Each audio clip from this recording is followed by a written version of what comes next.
Hey. Hello. I had to change clothes, to come in your room a little different. I can't come in and looking the same as the show. So glad you can make it. How are you? I'm good. After doing my first, Blab show, I just looked at some stuff and I realized, I had to stop looking at myself because I was like, okay, I realized, okay, you couldn't hear certain things, so I'm about to put the show on high so I could fix it so next week I could be better because, anytime I was talking to him, you couldn't hear him, so watch it, put it like this. When I saw me, I liked me. Right. Right. This is my partner. I don't know where he went. Lord, I lost my co-host. Let me get him back. Miss Cassandra. Let me see. Come on back in the room, Fitness King. Come on now. There he is. Girl, I am loving that haircut. Can you all hear me? Miss Calloway? Yeah, I can hear you. Okay. What happened, Chris? No, I had two screens up. That's all. Oh, okay. Yeah, I'm sorry about that. I didn't mean to step out. So what you guys talking about? Put more. We're talking about Fitness King. Put more gasoline on the fire. Oh, which fire are we trying to do? If you got a business, I'm still. As you can see, I'm still amped from my show. So I'm like. Right. Yeah. Even with all the technical difficulties. Yeah, you're going to have Black will sometimes freeze up on you, so it's okay. Right. Mm-hmm. Well, I was actually trying to simulcast the show through Blog Talk. Just some things, but I figured it out, hey. Okay? That's right. I looked at it, I heard it, I figured it out, and I'm ready to come back. So I was like, okay, let me see what's going on. Right. Yeah. You kind of cute, Christopher. I Christopher came into the room earlier. I flirt that ball. Look. Don't look. Bald head, shine, blush all you want. I can see you blushing. Your head is shining, it's beaming. I can see it. Well, thank you, Miss Calloway. Yeah. Eye candy. Too funny. Girl, I enjoyed your show today. Thank you. And I have so much more. Now I have to figure out like the audio because when I was playing certain videos, it wasn't coming in right. So I'm just waiting for the people from Blab to call me because they actually emailed me and they were saying the same thing. They're like, "Yo, we like what you're trying to do. Let's just see how we can get it better." So I'm like, "Cool, whatever." I'm like, "Look, I'm good." Right. And you were so engaging on the show. I say thank you for keeping the conversation going in the chat room and then even calling in. Especially having such a young show. People know me from Blog Talk and other stuff. So I think you came into the show and you got to see me live, but to see the other things I do on the red carpet. So and I've been on. I don't see nobody else doing it. I just gotta get tight. Now I just got to get it tight. I got to figure out my green screen. There's two things I got to figure out. Figure out the three things: the audio on Blog Talk, the audio in the video, and my green screen. And then it's going to be popping. Right, girl, that's right. I mean, that's fine. We all learning. But how in the world did you get 3 million followers? Well, Dag, I've been playing. Like I said, I've been on the show since July 4th, 2009 was my first show, and I interviewed, and I had 96 listeners. So it just kind of built from there. I mean, I have shows where I had 100,000 downloads, with 100,000 people listening to one show because I did an all-star weekend. I go to events. What is different about it is when I do the red carpet stuff, even with the show, it's live and I just go. But when I'm on the red carpet and I'm doing a show, you hearing everything, from me eating to, because I don't have a big staff like Terry and Jackie, they're helping me. But when it comes to doing certain stuff, so when they're getting the red carpet stuff live and they're people screaming when they first see me, or, there's no cussing, no N-word, but it's just the rawness of it. Those are the shows I found that I got the most listeners. And then, I've had everybody from Dionne Warwick, to John Voight. So, and the crazy part about it, I haven't even pulled everybody out of my bag yet. You know what I'm saying? I'm so it's just that. And then also Blog Talk because I bring good content, no cussing, no N-word, I'm the feature show. Right. So they promote the show too. So that then brings more listeners. So there's 2009, 10, 11, 12, 13, 14. Yeah, 6 years. It's been 6 years. 7 years. Going on 7 years. So it's been hard. It was, and that's why I'm not giving up. That's why I keep trying to change it. Like, it was on Blog Talk, and then just this past October, you can see me on RMC. That wasn't really working out. And then, like I said, I got into this blab stuff, and then I was taking classes and stuff. And I'm just having a good time. Yes. And trying to be professional about it and not play. You know what I'm saying? It's like, is this because what we put out, because like right now you're recording this. Right. This is going to be on the internet forever. Right. So why would I want an image of myself to be less than what I know I can do? So like, I don't know how long some of the people who are now saying they're doing what they're doing, how long they're going to stay. Because I don't know if this is their passion. They might just be loving it because they liking the hype and being part of what I'm doing. But I mean, I can't tell you how many people have fallen off, and how many co-hosts and stuff I've had since I've been on Blog Talk on people just not wanting to put in the work. You know? And with Terry and Jackie, they want to put in the work. We do the test show. How's the lighting? How's this? How that? It doesn't matter how anal it is. My whole thing is like, if this is what you want to do and the image you want to put out, then put out the best possible image we could do. Right. Absolutely. Absolutely. So how I get 3 million listeners is just basically, I just put in the work, promote, using Facebook, using Twitter, using now Instagram, but and a lot of my fan base is coming from Facebook, and I'm trying to transfer it, but it's just promoting, and then the people you pick as your team, have them as your team. You know what I'm saying? So no, like, because I'm so used to doing it by myself, like today I had to, okay, well, I'm not doing a chat room. You know what I'm saying? So that I can just concentrate on this. And my thing is, I don't want to get too comfortable with them handling it, because when they don't show up, then I don't know what to do. So then that's why I'm always in my back of my mind, like, okay, still pay attention just in case, you know what I'm saying? Because like you said, we're not getting paid, that, something comes up and they can't show up. So then, okay, what am I going to do? Well, not have a chat room? No, I have to be able to. So it's kind of hard. Right. Well, you did the damn thing today, girl. You did it. And I wasn't even, I know I did a test show today because my co-host and I, Chris, we were doing something today, and I was just up there playing. And so, just trying to just make the thing right, And so after I finished with my test, and I said, let me see what you all are talking about. And I it was just so interesting. I started making comments. I had no idea that Terry was going to ask me to come on. And I was telling Chris, I said, man, I was sweating so hard. I was sweating, but I was so excited. And the young man's story he was just telling my story. I was homeless. I lost just about everything except my mind. I almost lost it, but I didn't. So when I said he needs to write a book, I am not kidding, because what I was, putting in the chat room, I said that man was right. You would have never thought that happened to him. Exactly. And so what we're going to do is actually I talked to him after we got off the phone and the show, and he's going to come back on the 19th so he can get you, so that he can be on camera. And like I told him, he's known since Wednesday. So for him to call me this morning at 10:05, and so anyway, so we're going to bring him back. That's what I said. I'm almost thinking that I'm going to put today's show in a hide.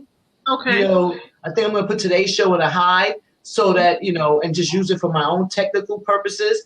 And then so that, for next, the next couple of weeks that are coming up, because I have some people from a new webisode coming next week, So it's just, my whole thing is, I want perfection, so I'm gonna go with whatever needs to go. If somebody don't show up, I'm gonna figure it out, you know.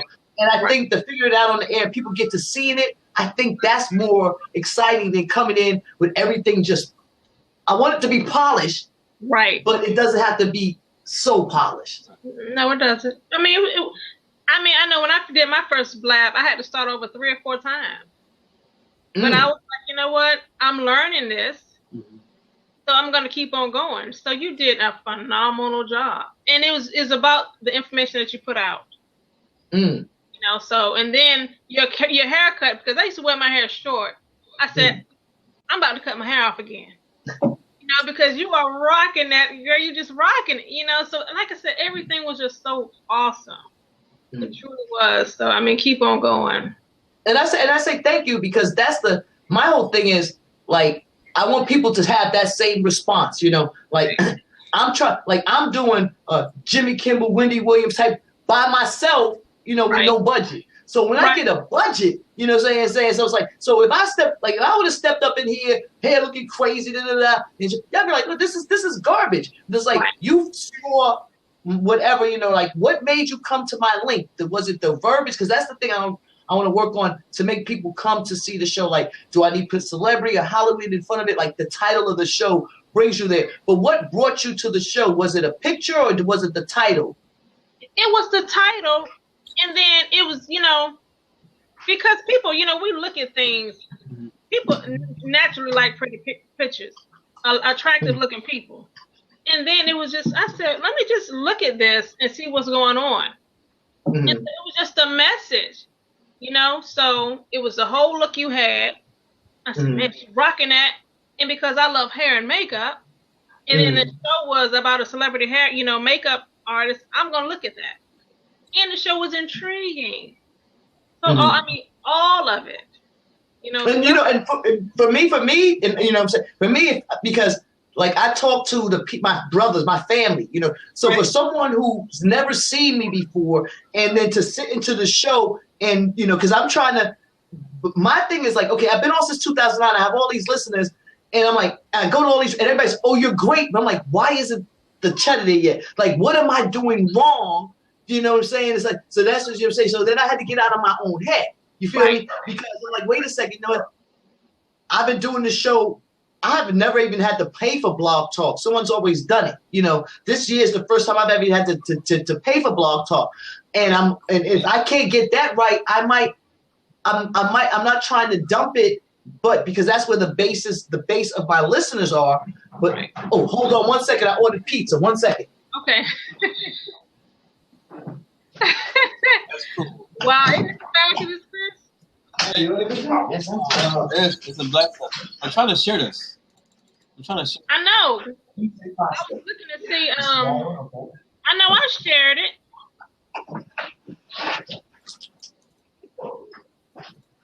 No, it's only supposed to be no. I let people know.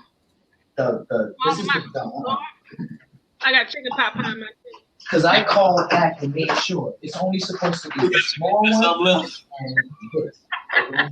Okay, so yeah, because that's the $5 was on fire. Right, not this.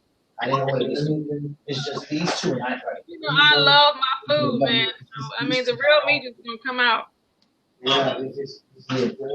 Yeah, exactly. No, I mean, this is I'm so excited about this laptop. I don't know what to do. It's nice, right? Two things. Yes. Yeah. I'm going to see if I can convince them to let me just keep it. Okay, because I even called in. Yeah, because online, I called it in to tell them, and she said, yes, I did. I called it every week. And she said she took care of it. So I'm gonna actually, let me know something. But yeah, man, so gasoline. I need to go run and get my matches, but that's all right. I don't want to set my hair on fire while we up here. Yeah, I'm coming. Hold on. I'm sorry. Take your time. Okay. You want me to, you know what? You want me to call back? I don't want to mess up your show. You know what I'm saying? So I'll call right back, okay? Okay, that's fine. That's fine. Yeah, so that's, oh man, that was awesome. Let me see. Trying to share this stuff. Okay.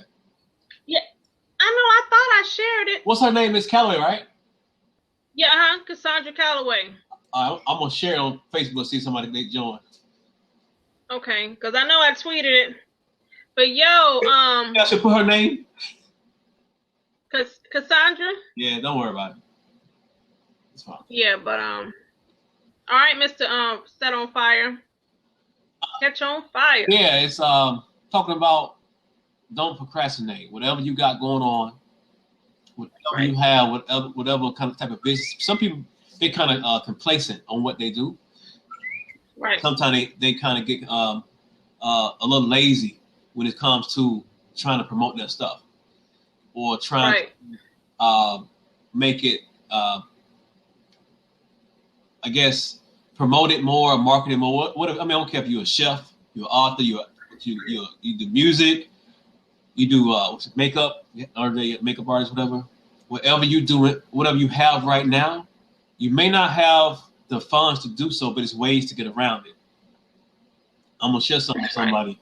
I just thought of an idea that we're an author, and you lived in Atlanta before, and Little 5 Points in Atlanta. They got a lot of vendors down there, and Little 5 Points in Atlanta. And I'm gonna hire a college student to sell my books, my company book. See what they want to, see how much money. But we'll talk money. But if they, they want to make extra money, they'll do it. You know what I mean? Right. So I don't have to really be there all the time. Right. But I just buy the books, tell them, look, sell my books for this time, whatever. It's about to get spring coming. It's warm right now, but spring coming around the corner. Right. So it's ways you can get your product out there. I mean, you not only you're an author, but you bake too. So it's ways. Oh yeah. You promote your stuff on Facebook a lot, and you're a Facebook guru. Me, I like Twitter better, but Facebook is cool too. I'm gonna try to get. I'm getting better with Facebook, I guess. I hired somebody, like I told you, to do my Facebook stuff.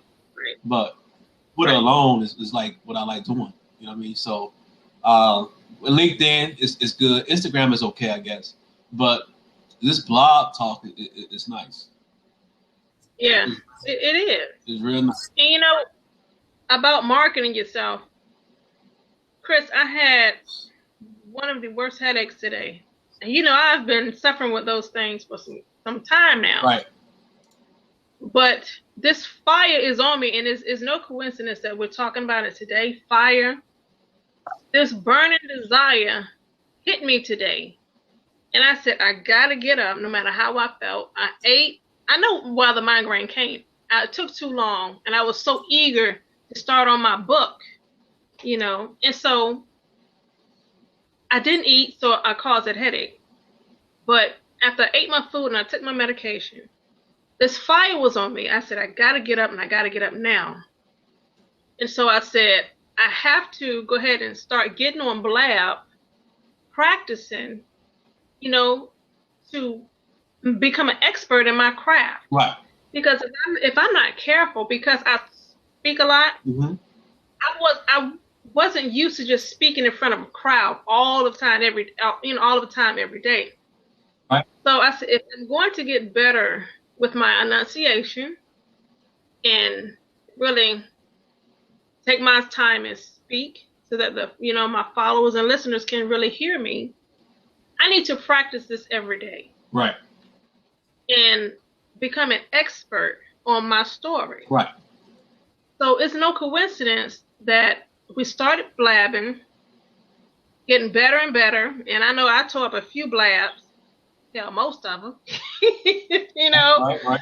But we didn't give up. Right. And so it's something about when that passion hits you and the inspiration hits you at that moment, you got to get it out. Right. Exactly. Today I was just doing just like a practice test on Blab. I wasn't expecting people to get on, and I thought maybe because I said just test that people would just bypass. No. I do believe it's because of our picture, our profile picture. People like to actually look at what this marketing director said, pretty people. Right. You have a nice looking picture. People are going to gravitate to that and say, who is that? Right. Right. So I'm like, get out of my room. Get out. I don't want to talk right now. But they, they made me. Right. And so people from Ukraine was up there. Who else? There was some other people that joined in, and then some other languages, And I was like, wow. Right. It's not that bad. And so I said, look, I'm going to go ahead and record this thing. And what I put out there was something unexpected, but it was needed. Right. So, I got the matches, bro. Set ourselves on fire because people are going to listen. They're going to watch us. And we have something to say. Exactly. You know, so, and I truly believe, because when I made that decision, best-selling author, I made that. Right. I didn't get in this thing just to be some author and just say that I wrote a book. No. Right. I came in here to be a bestseller. Exactly. To become wealthy with my story. You know, so that I can inspire other divorced mothers, people who are homeless, people who have been in prison, you know, just people who don't know who they are. Right. That's why, you know, I started this thing, but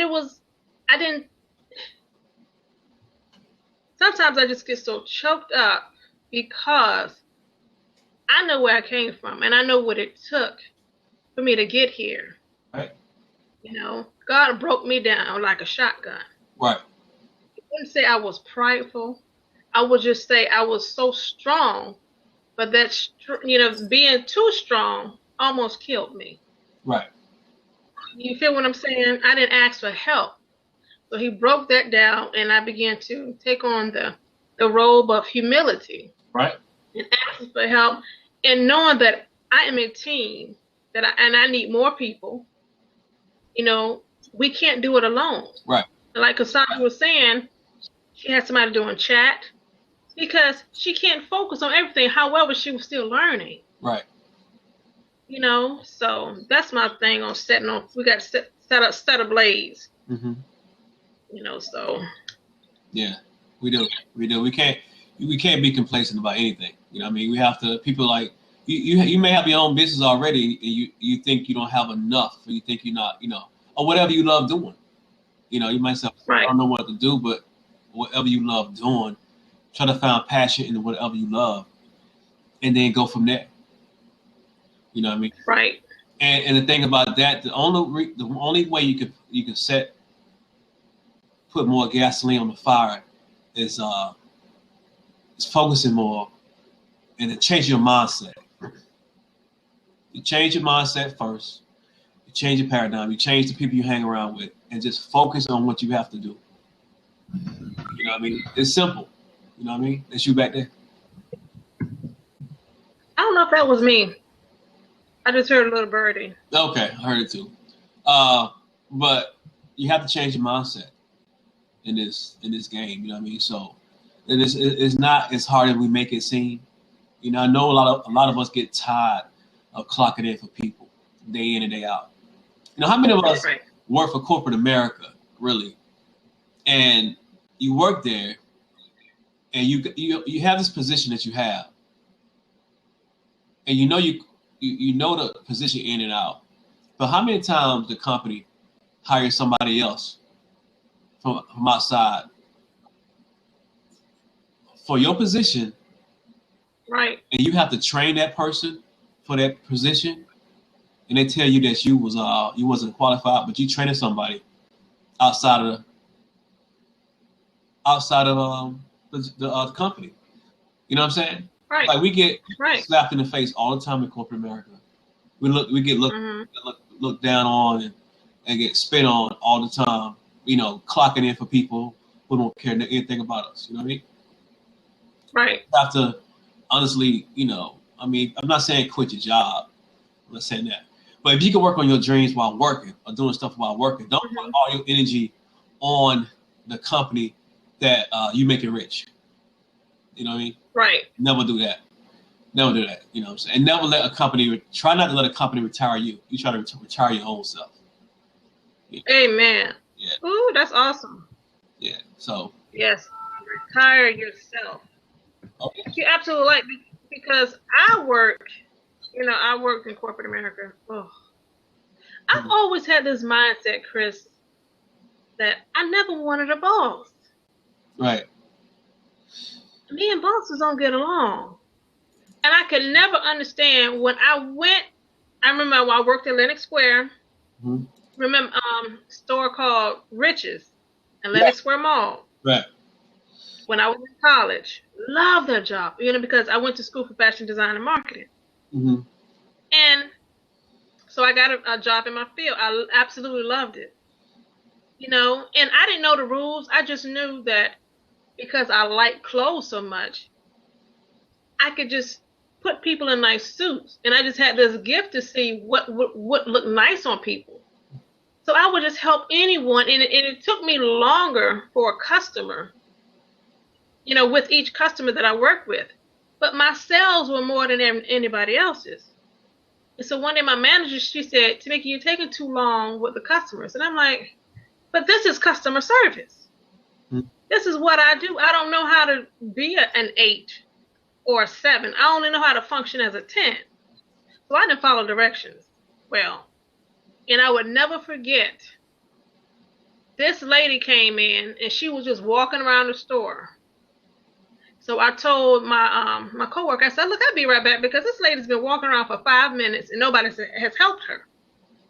So I think I was at Rich's for about a month or so.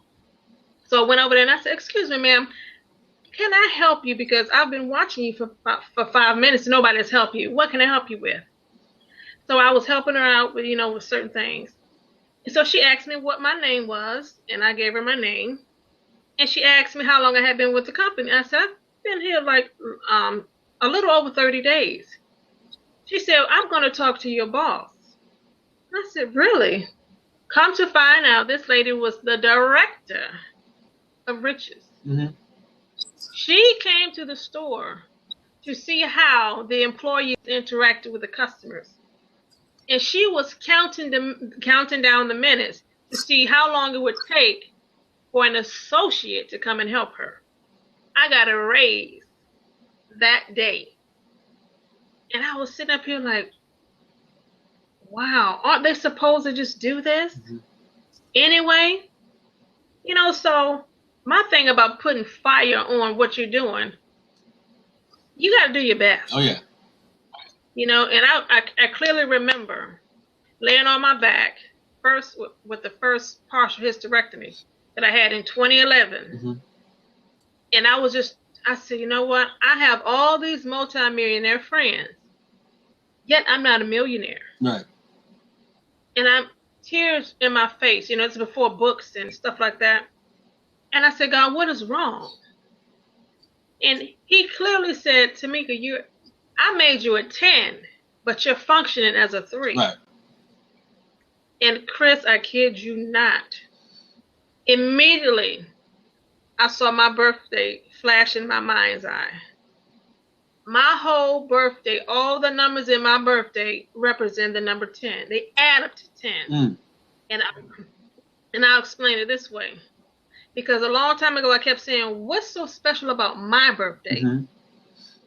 My date of birth. Not the day, the date, the entire date. Mm-hmm. I was born in the 10th month.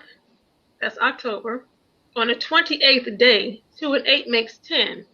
Year 1973, 1 and 9 makes 10. 73 makes 10. So I'm 410. Mm-hmm. God had to show me that. Right. And then he went on to say, not only am I 10, but my children are 10. My daughter was born 1/9, that's 10. 1/9/2000. Mm-hmm. My other daughter, September 27th. All her numbers add up to 10, and so does my son. So he said, not only did I make you a 10, but I made your children 10s too. Mm. So what I'm saying to the listeners is this: we must function as a 10 and above. Right.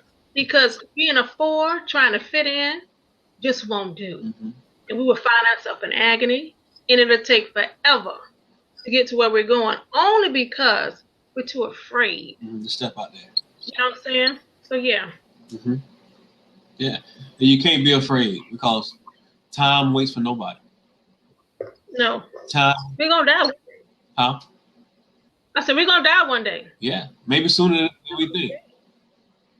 Dead, Chris. Yeah. Like this is it. You know what I mean? And you don't live your life in this, and I'm not saying you won't have nothing to show for it, but at least you want to make a future for your kids or your grandkids. Exactly. You know, so just put more gasoline on fire, because I know people have stuff they have going on. They have their own business. They have things they love doing. You know what I mean? You got to somehow make work somehow.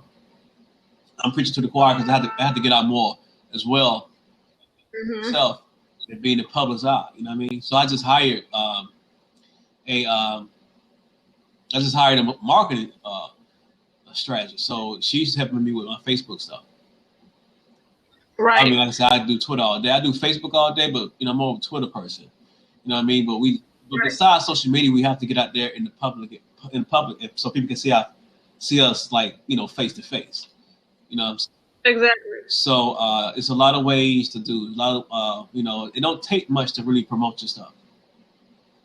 A lot of stuff free out here. This right here, you own is free.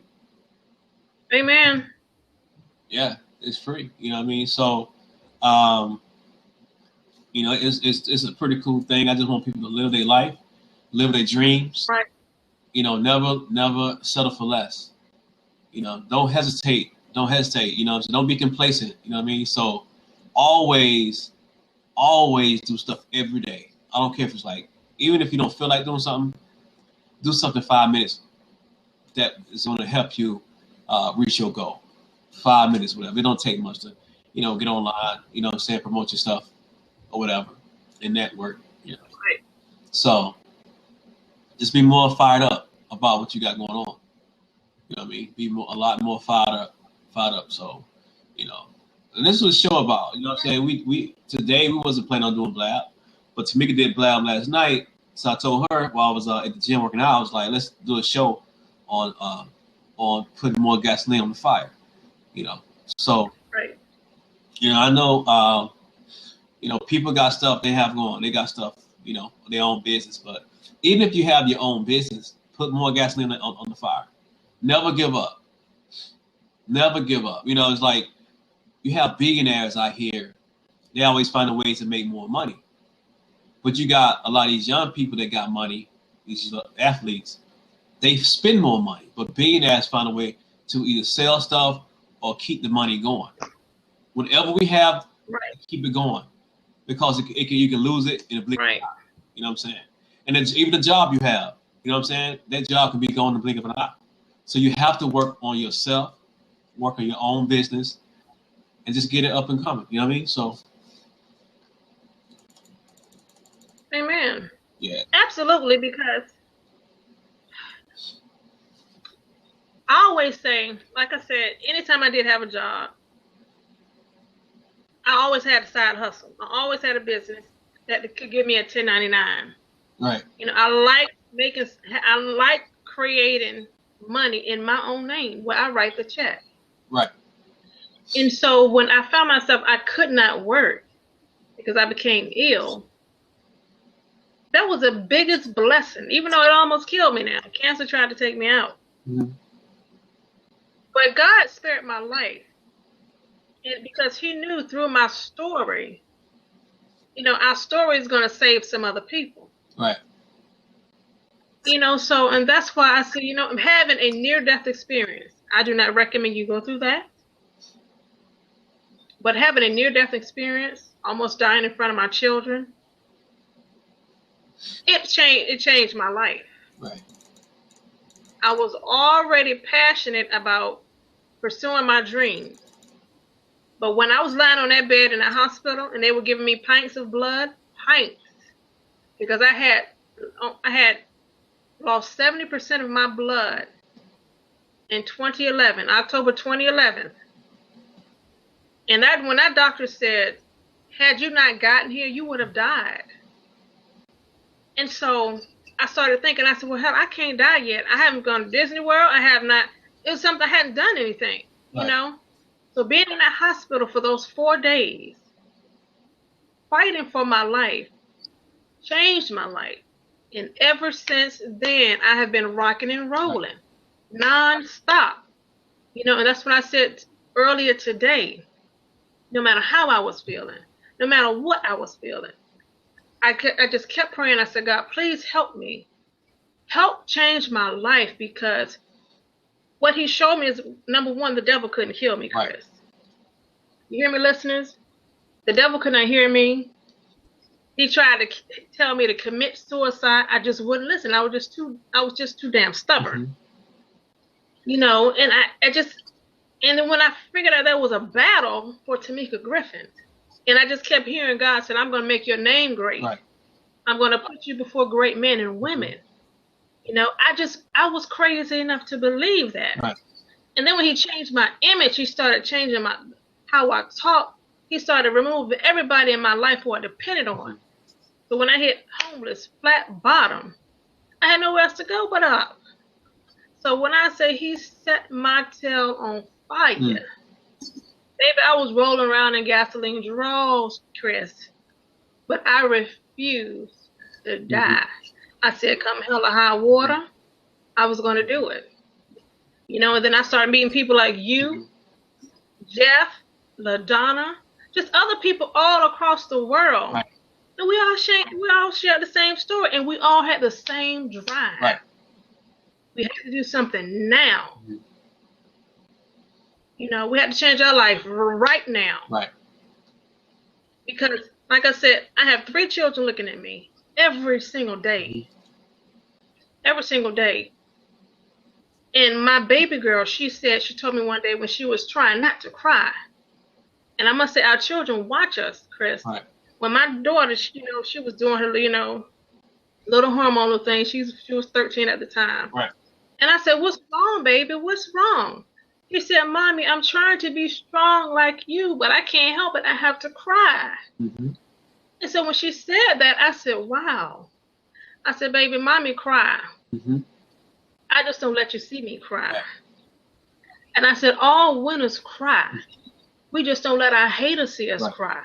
You feel me? So go ahead. I ain't going to take over the show. I got to get me some water. Because I'm on fire. Yeah. It's getting hot in here. Right. It's we go through a lot of stuff, Where all these hands come from? Uh-huh. I said, where all these hands come Listen, from? Terry. Let me put my glasses on. I'm blind. Put my glasses. Listen, Terry. Chris said I look like an old lady in my glasses, y'all. Yeah. She do. Hey, Miss Terry. Put it down on your nose a little bit. You like that? Mm-hmm.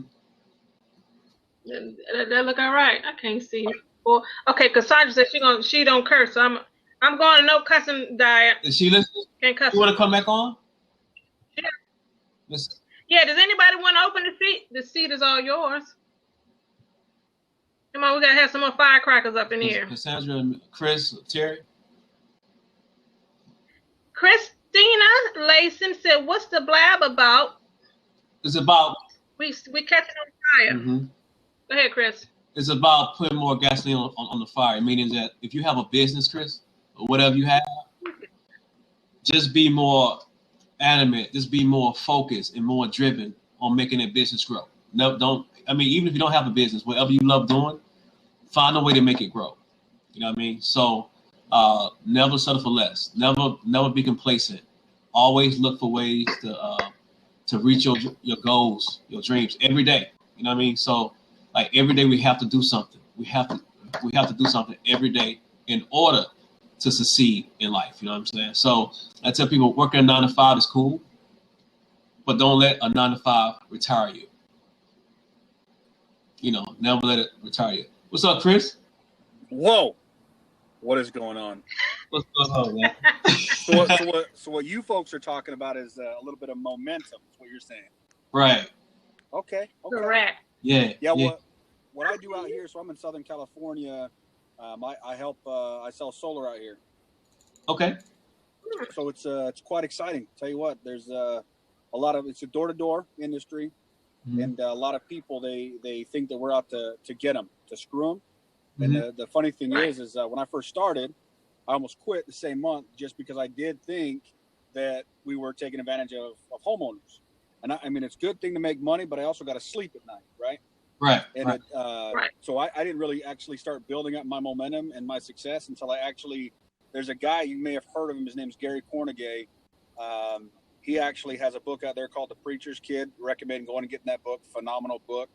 And he actually, he has a saying. He says, "So what, you got paid? Can you help somebody else get paid?" So my success really didn't happen until I started helping all the other people out here in Southern California actually start making money. So I'm all about momentum, because as soon as it gets going, as long as you don't put, you know, little idiocracies in your way, that rock keeps on rolling. Watch out, Roadrunner. Right. The more energy you put out there, the more blessings come to you, brother. You know what I mean? Oh, absolutely. The big guy in the sky, he's always got to be smiling or shaking his head, one or the other. He's doing one or the other. Yeah. That's a blessing, man. Yeah. Good. How long you been in your business? What's that? How long you been in your business? Shoot, I've been in sales. I mean, I'm 32, so I've been in sales since I was 18. But as far as like in the solar industry, since May last year. Okay. Awesome. Okay. Awesome. Then it's like, where are you guys at? I'm in Atlanta. Okay. And I'm in Hampton, Virginia. Okay, so you're in the VA and the ATL. All right. Okay. Yeah. So you guys got the good football and the good eating. I just got the hot weather. Okay. Yeah. Okay. I wouldn't mind being in California, brother, right now. Yeah, well, all you got to do is Google the taxes and then change your mind.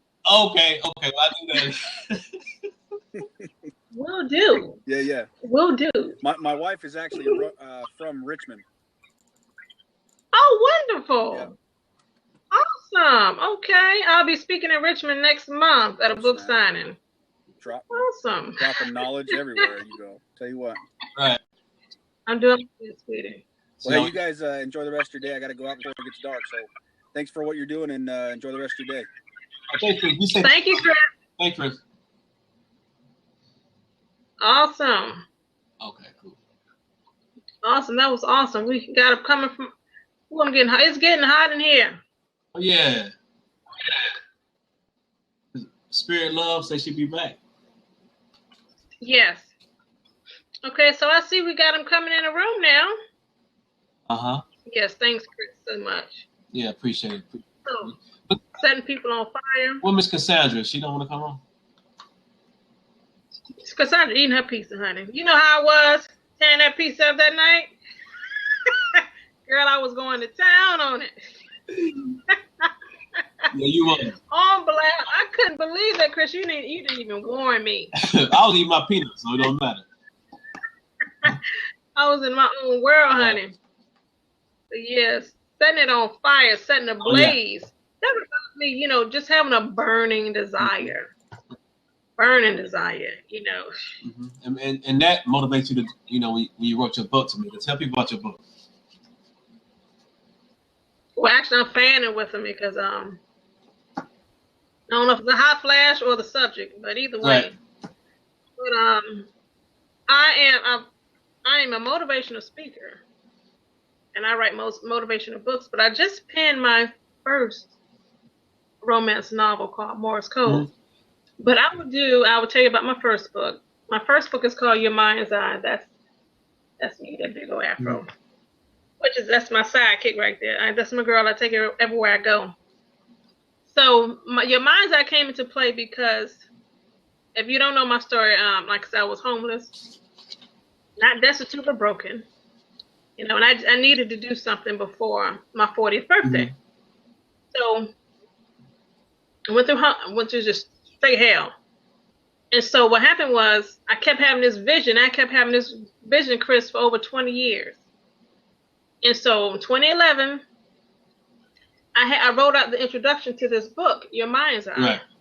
Because I was high on Percocet, and I just thought I was hallucinating, mm-hmm. But it was actually God he had downloaded this picture of myself, this lady in this big old afro, mm-hmm. Speaking across the world, just telling the same old story like I'm doing today. So I wrote that introduction out in 2011, but I had to go through some more hell. So in 2013, when I had no options but to write, because everything else I did failed, I started writing. And I shared a little bit about that on my first blab today. And what I wrote was my first book, Your Mind's Eye. The cover didn't look like this because this was just a vision. I just didn't know how to do it. But what I had, Chris, I worked with what I had. I had index cards, one black pen, one red pen. I just started writing. And long story short, I finished that book within 90 days. 6 months after that, after we moved into my little cute house, I penned my second book, I Am a Concealed Weapon. And I wanted that book in prison. You know, that book speaks about the weapons that we have that God gave us, like courage and love and patience. That's something I really needed. I didn't have any patience. Mm-hmm. So it was just the virtues, you know, how you should be awesome and just a bunch of things, you know. Right. So I wrote that book 6 months later. Fast forward, after I wrote both of my books, I was nominated for Best Author by Achi Magazine. Then 2 years after that, which was last year, I won Best Author. And right after I won Author of the Year, I wrote my very first romance novel called Morse Code. And I had been wanting to write that book since I was 10 years old. But as I was a child, my daddy said, no, you got to find something else to write. And so I'm planning a book signing on his birthday for May 11th in his honor. You know, because he didn't tell me to quit. He just said find something else to write about at that age. And you can find all of my books, Your Mind's Eye, I Am a Concealed Weapon, and Morse Code on Amazon.com. Right. You know, and it's as well as my website address. Mm-hmm. You now, bro, Mr. Out of Work.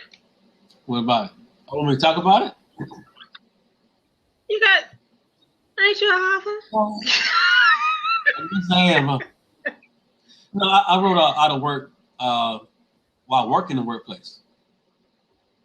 Uh-huh. You know, matter of fact, I was doing a mystery book that I put on hold, and I started doing Out of Work. You know what I mean? And I did Out of Work. I was at work about to clock out for break at this warehouse. I don't get the name, but they made like anything he did with toilets, toilet bowls, seats, and lids, and all that stuff. Uh-huh.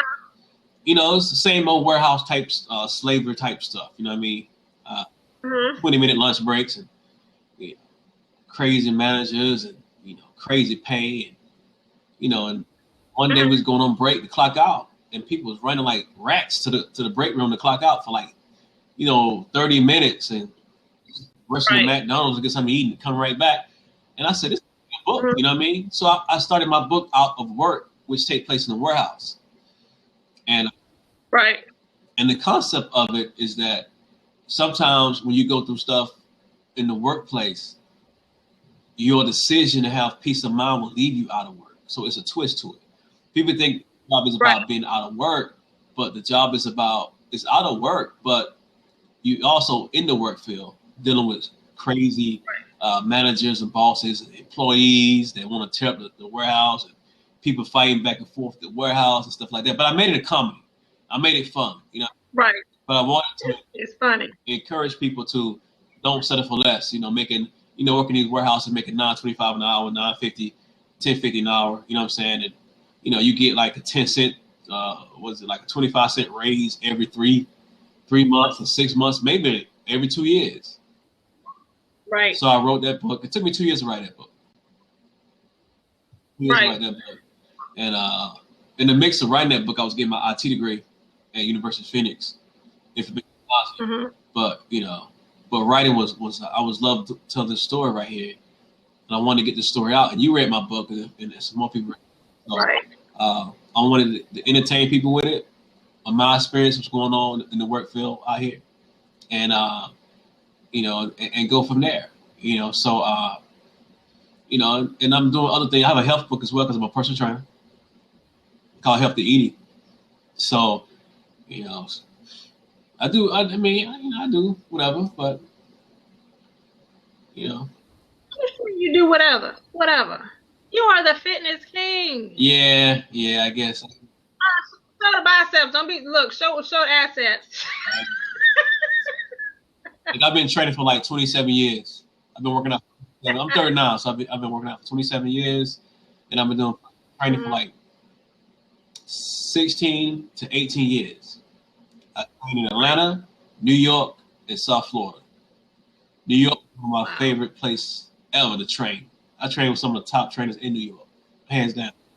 And so I love it. It's instilled in me with training, stuff like that. But I try to get people on track to get back in shape, you know what I mean? Or whatever. So Chris, would you say fitness is that fire? Yeah. Yeah, people think I'm insane with it because I may be in the gym 3 hours at a time. I know it sounds crazy. But it's a getaway for me. You know what I'm saying? It's a getaway for me. I need to let off some stuff that I may be thinking about, I may be going through at the time. But I get in the gym and I think, and I come back to this at home, get on my computer, and I write my books. I market my books, and I come up with different game plan to do other things. You know what I'm saying? I'm doing my first stage play in April. Awesome. So, just never say never. You know what I'm saying? When I was going through that with my book, the money was tight. So my mom, honestly, she funded me the money to help me get my book cover and my book edited. Right. You know what I mean? So, because I took time off work, and I really could find work at the time, but I took time off to write. You know what I mean? Right. Yeah, I mean, she had my back on writing my book, and she, like I said, tomorrow's not promised at all. But even if something happened tomorrow to me, I wrote my book. I have more books coming. But I wanted to do something that nobody like in my family never did, or even on my street or in my town. You know what I'm saying? I'm pretty sure people wrote books in my little town I live in, but I want to be more than an author. I want my books to go to the big screen. If God would. Right. You know what I mean? So I just love it. I just love just trying to motivate people. I have to get even motivation from my friends like you. Really. Because we all need motivation. No matter what we're going through in life, sometimes we just ain't feeling it. We just ain't. Something is just helping us. I mean, not hindering us from moving forward. Whether it's like a bad relationship, finances. You might want to come. You might have you might have your own business. You might have something going on, but if you can't let stuff like that mess up your spirit trying to move forward. Right. It will. I tell people, if you're in a relationship, it's not good, it's not healthy, it's not for your spirit, leave, because it can offset your paradigm. You know what I mean?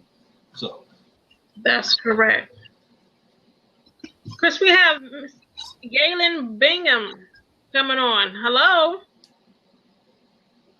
Did he come on? Let me see. I think let me go back to accept. Okay. Hey, Galen. There he is. Hey, what's going on? No, he didn't come with a microphone. So what? He didn't come with a microphone. Hey, the first rule of golf is to look the part. Exactly. Welcome. How are you? Great. How you guys doing, man? I just absolutely love everything that I was hearing about Christopher's story. I just jumped on a hot second ago, and dude, you could take some details out of your story and put in my details and tell the exact same story, man. Right. Bless him, brother. For real. To hear that, Where you from? Where you from, Galen? Well, I'm living in St. Louis. I've been in St. Louis for a few years now, but man, I've lived in 14 states and 19 cities, so I'm from a little bit of everywhere. Okay, so you globe. You be moving around. Yeah, it's that witness protection program thing, man. Got to keep moving. Okay.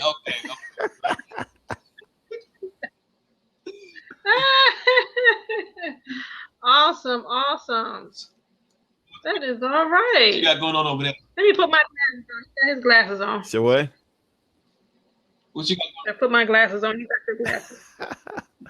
Yeah, this is these glasses unfortunately are a necessity anymore. So you need, huh? Right. So, what would you like to share? No, just enjoying the conversation. I mean, it's just so important to find that thing that I believe that God has created all of us to be the best in the world at something, and therefore life's journey is about finding that thing so that you can get on with being the best in the world at it. right? And it sounds like, just from a little bit that I heard from Christopher, that you found that thing, man. And my thing is around leadership and leadership development. I get excited when I talk about it. I read news articles and I see implications on leadership, and it's one of those things that if I could do something else, I would, but I can't. I can't get away from it. So it's just so important to find that thing, whatever it is. Right. And then my passion is around helping others find their thing, so that they can get on with being the best in the world at what they were put here to do. Right. You like a awesome life coach, Galen? Yeah, I life coach. I say life coach very sparingly. I'm more specifically an executive coach. Right. So I do leadership development. There are certain things in your life that I'm just not qualified to even mess with. Right. So I don't know that I'd call myself a life coach, but executive coach, anything business related, anything, whether it's corporate America, whether it's entrepreneurial, I try to get in and help folks be amazing. Wow. Cool, man. You got like any website, any information on your business? Yeah. So you can go to, the name of my company is Leadership Residue. Okay. And so you can go to www.leadership-residue.com. And that's my website. And then I've published 2 books. So both my books are on Amazon.com. One, it's actually one primary book, and then there's an ebook companion of leadership quotes that kind of correlate with the primary book. Okay, cool, brother. What's the name of your book again? Well, the name of my book is Leadership Residue, a Leadership Fable. Okay. And it's a leadership fable.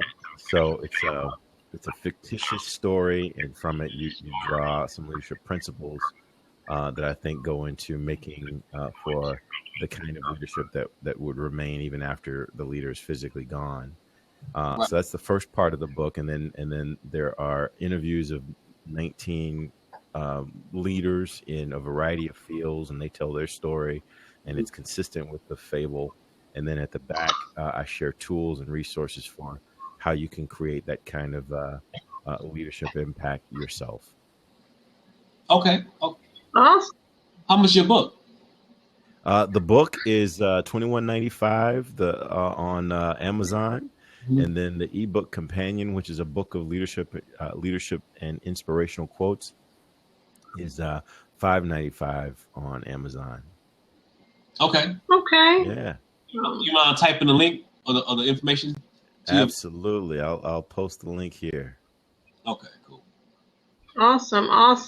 Cool. Great. I'm now following you. Oh, outstanding. Right. And it's funny that you said, let's see, you were saying, Lord, menopause, Lord have mercy. I can't even remember.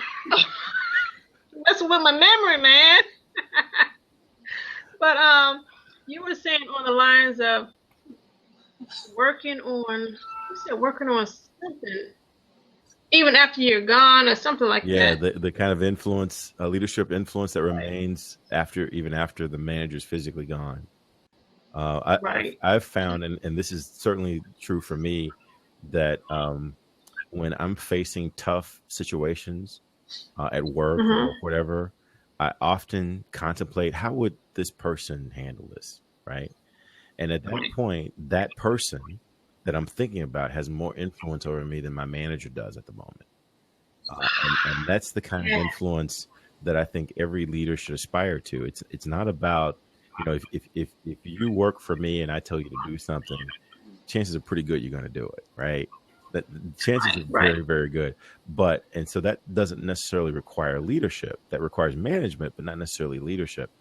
But if you and I are working together and I say, hey, when you face these kinds of situations, these are the things that you should consider, and this is how you might want to approach it. And then I leave and go do something else. You leave and go to a different company.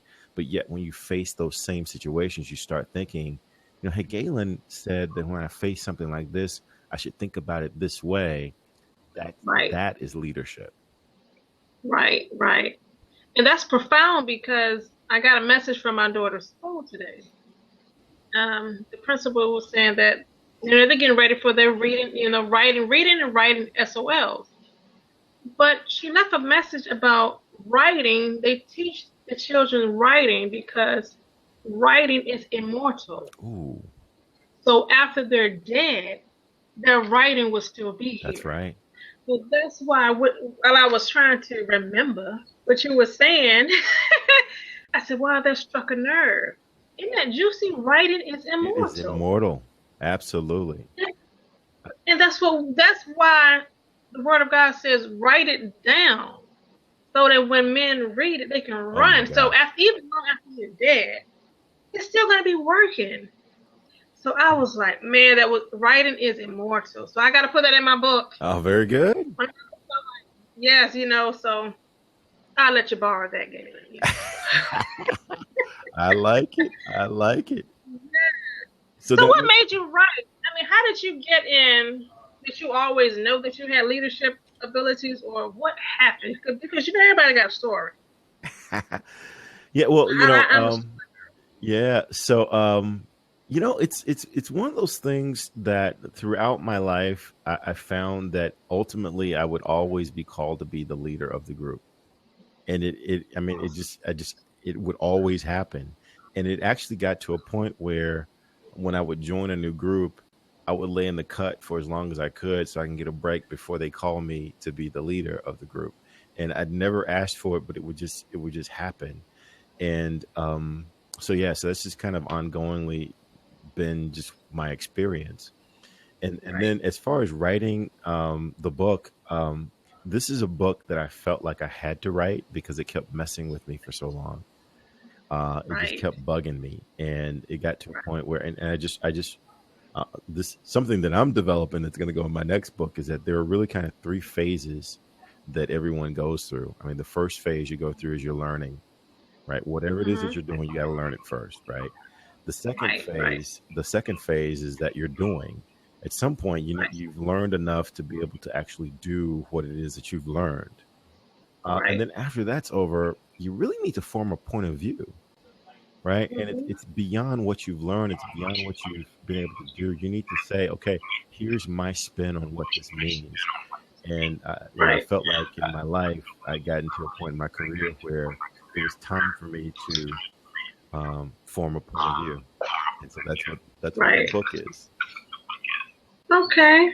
I love that because I don't know if it is if I'm just nosy and I just want to know about people, or is it I think it might be because your story attaches to people, and so if you give a little bit about yourself, you'll be more able to influence their mindset, change their mindset, whether that's good or bad.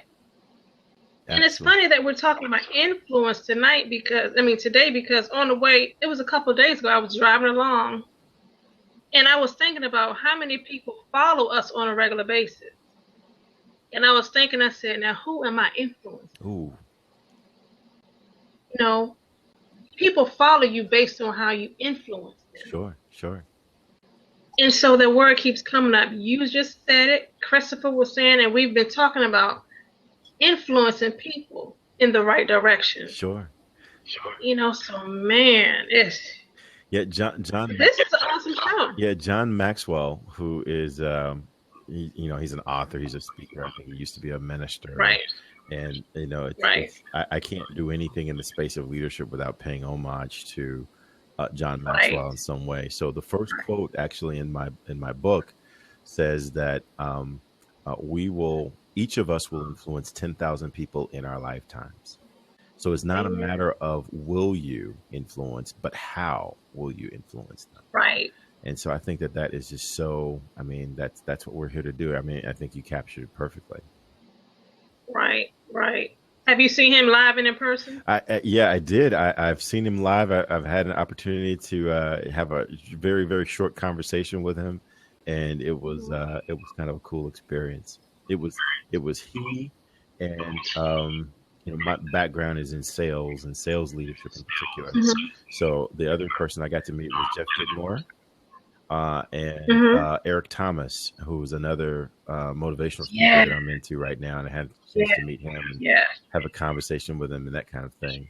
So right. Yes, I said that because I went to a conference back in 2012 when I was with a company, and he spoke at our leadership conference in Utah, and I got several of his books, the small ones, the big ones. It doesn't even matter, and I would just listen to him every day and get, emails from him every day. So when I had the opportunity to see him live in charge, I said, wow.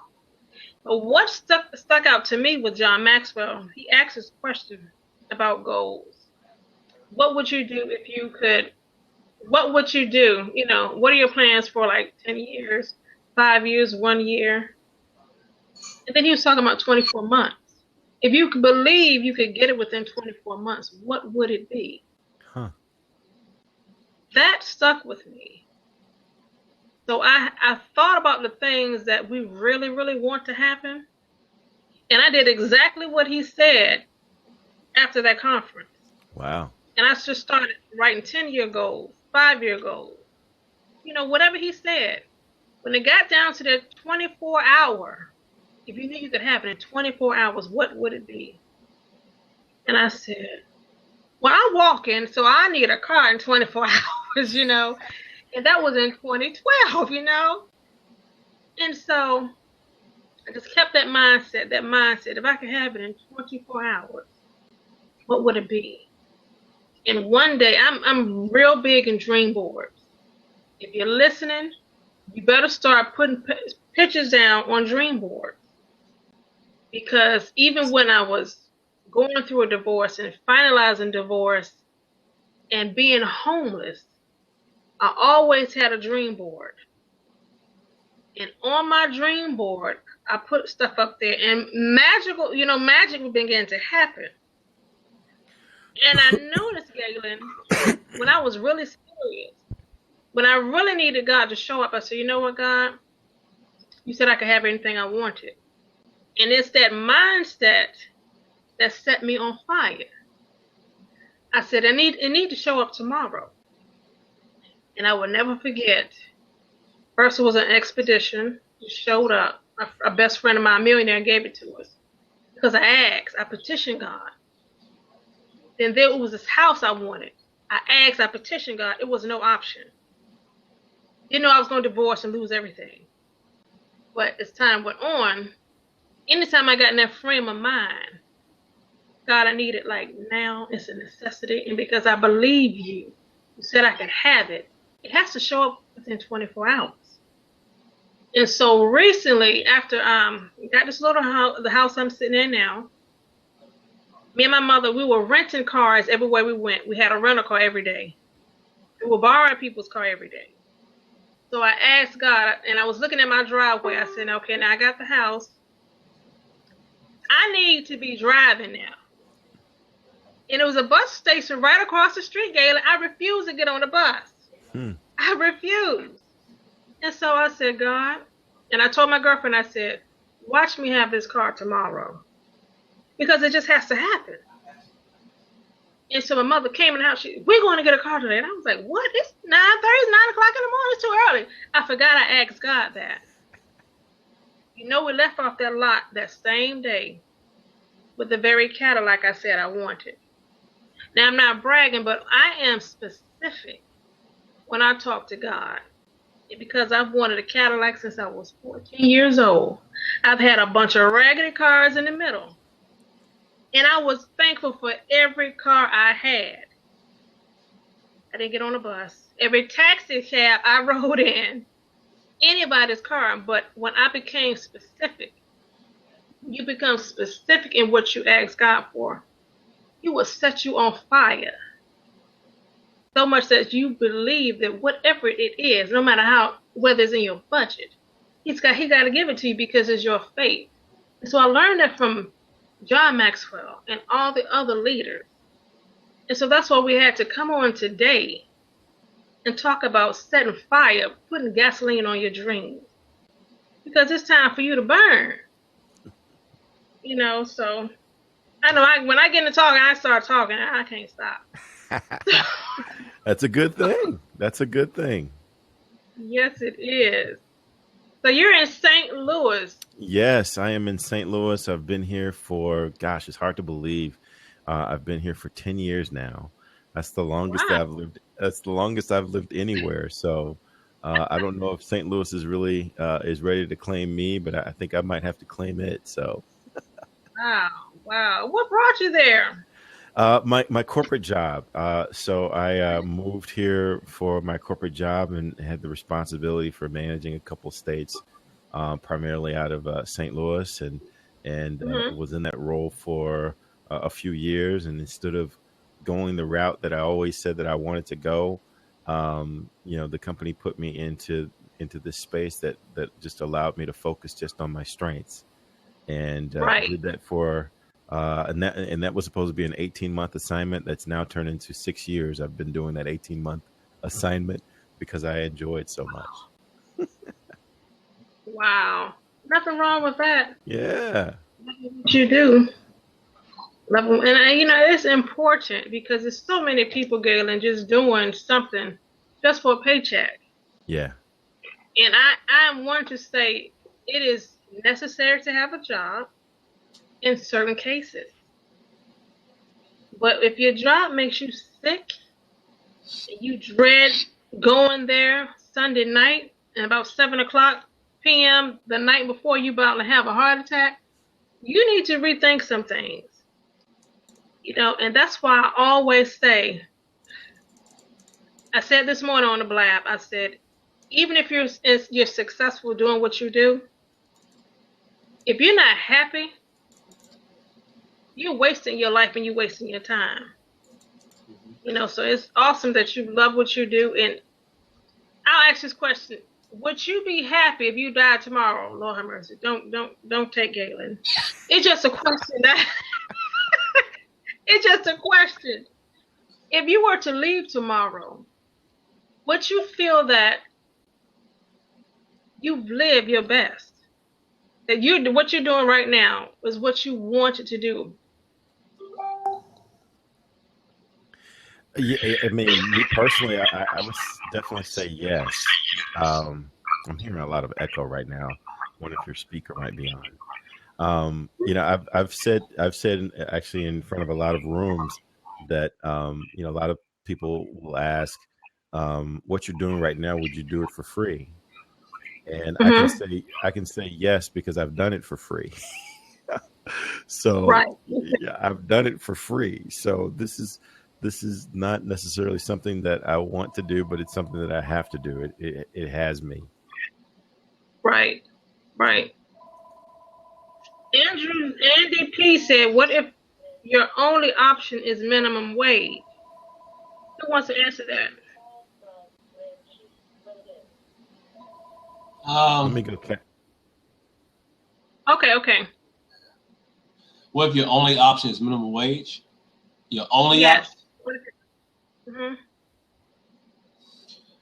Sometimes you have to take whatever you have at the moment, if you have to.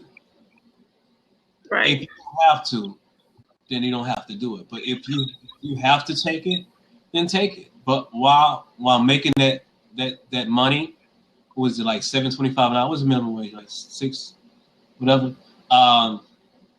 In the mix of doing that, work on your own business. Work on something that you love. Okay. Don't settle for less. But it's gonna make you appreciate what you get in the future if you work that minimum wage job, and that's how I feel about that. So, but take it. Don't let it. If you need the money, then earn it. But work on your own business. Appreciate the money that you're making, because you're gonna appreciate what you make in the future when you get your own business. So it's cool.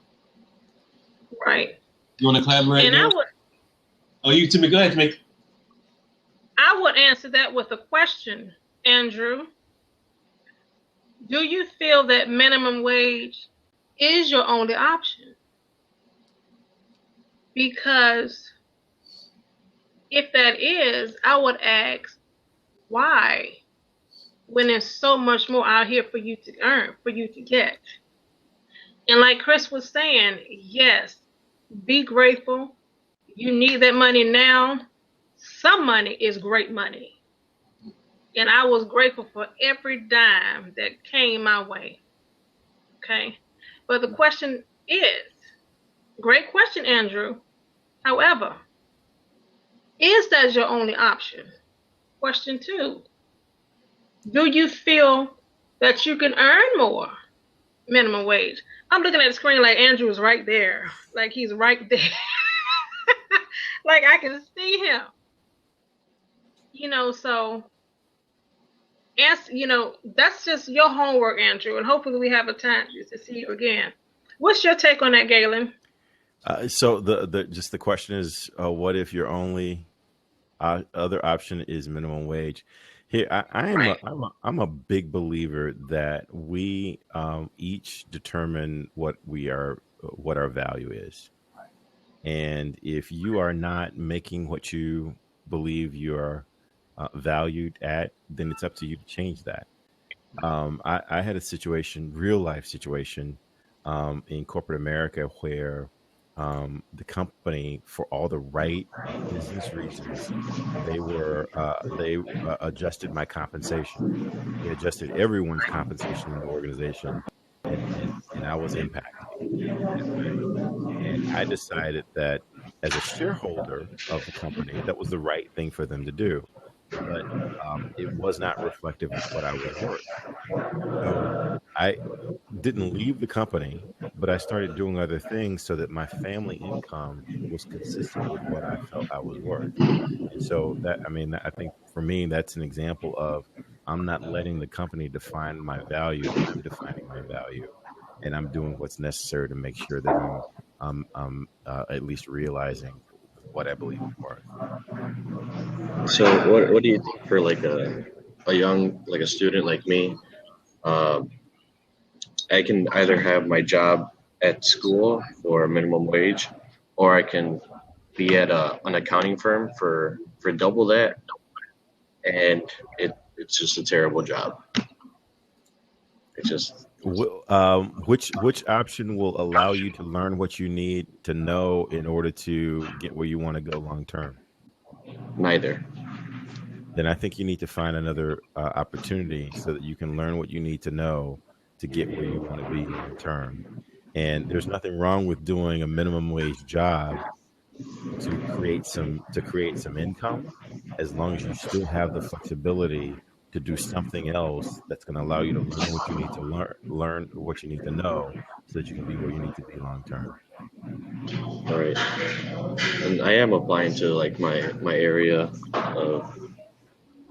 of studies, but I haven't been able to get a job in that area. So those are my two options right now while I'm still applying. But well, I think maybe the reason you haven't been able to get a job in your area yet is because you don't know what you need to know yet. So I would just continue to seek that information, so that when you get, the worst thing in the world, the only thing worse than not getting an opportunity is to get an opportunity and not be prepared for it. Right. That's all on you. Right. You messed that up. So I would just make sure that you're preparing yourself for that opportunity that's going to come. And when you're prepared, it's going to come your way. That's right, Andy. And what I would suggest is, I'm all about writing. As simple as it's going to be, I would suggest you take a sheet of paper, write up there some things you are great at, that you absolutely love to do. Okay? And it's going to take you some time to think about that, but write down what Andrew is great at. Understand? Because most people coming up don't know who they are yet. So if we could give you a blueprint now, so because like I said, you're young. We're all young. So we can give you a blueprint now to start right now mapping out who Andrew is supposed to be. Then go ahead. So I would just ask, who are you? What makes you tick? What is that you know that you do absolutely great? And you start that. You write down that tonight. And you probably ain't gonna do it because it's really simple. But I promise you, honey, it will change your life. Okay? Right. Thank you. Hey, one other thing you might want to do in addition to what she just said is go on YouTube and look up this guy by the name of Marcus Buckingham. Okay, and the video in particular that you want to watch is called Trombone Player Wanted.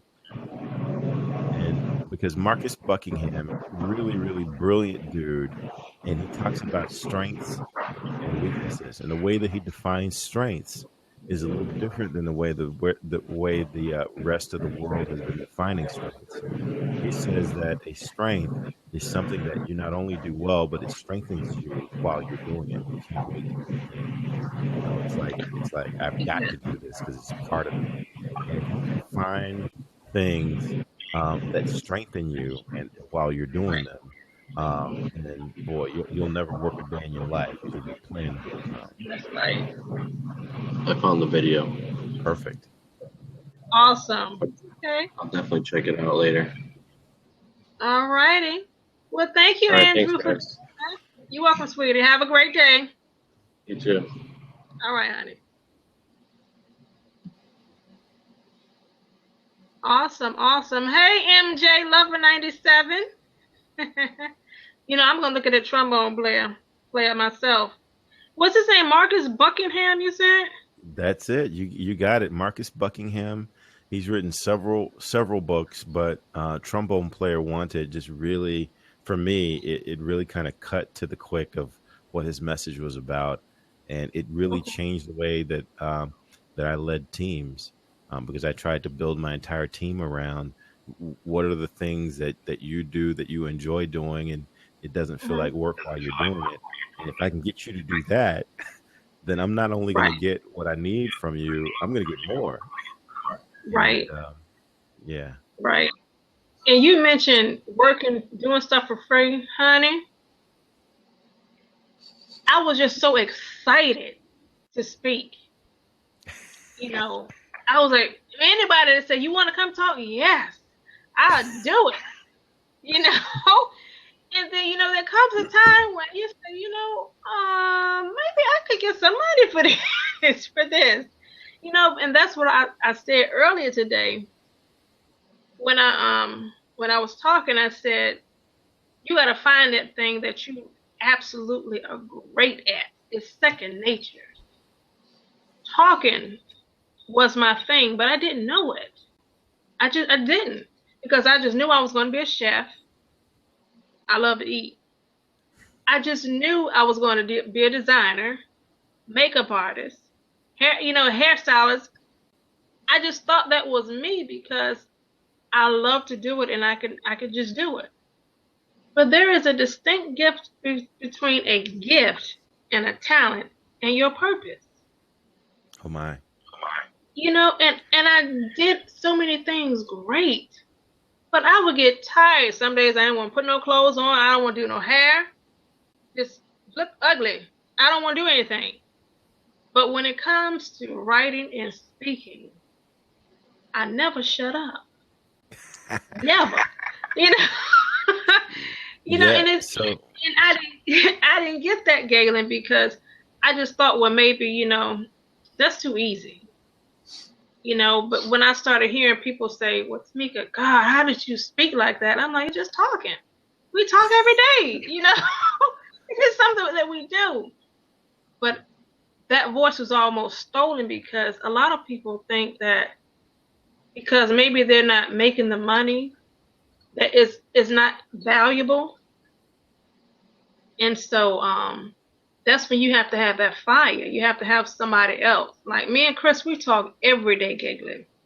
We have 2 and 3 hour conversations about books. Don't we, Chris? We talk each other to sleep. Yeah, we do. You know, we gotta get this thing, girl. We gotta do this. We gotta do. Oh. What are your favorite books? No, me or Chris? Either, both. You go, Chris. Measure and Remember by Sidney Poitier. Ah, very good. And Screw It, Just Do It by Richard Branson. Oh wow, I haven't read that one. Yeah, he had to, beg his aunts and uncles for money until he reached what he wanted to do. He was just asking, you know what I mean? So, yeah, that man have a drive for success. Gotcha. Yeah. Think and Grow Rich.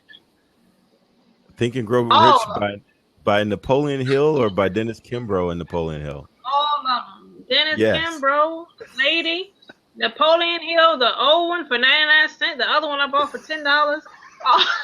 All of them. Gotcha.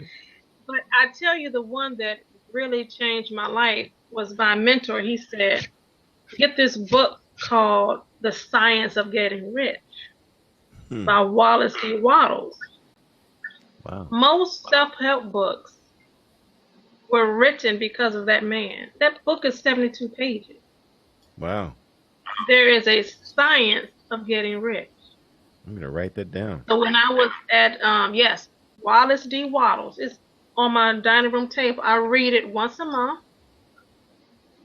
I bought the audio because somebody stole that from me. You just can't trust people with your stuff. But I read that book.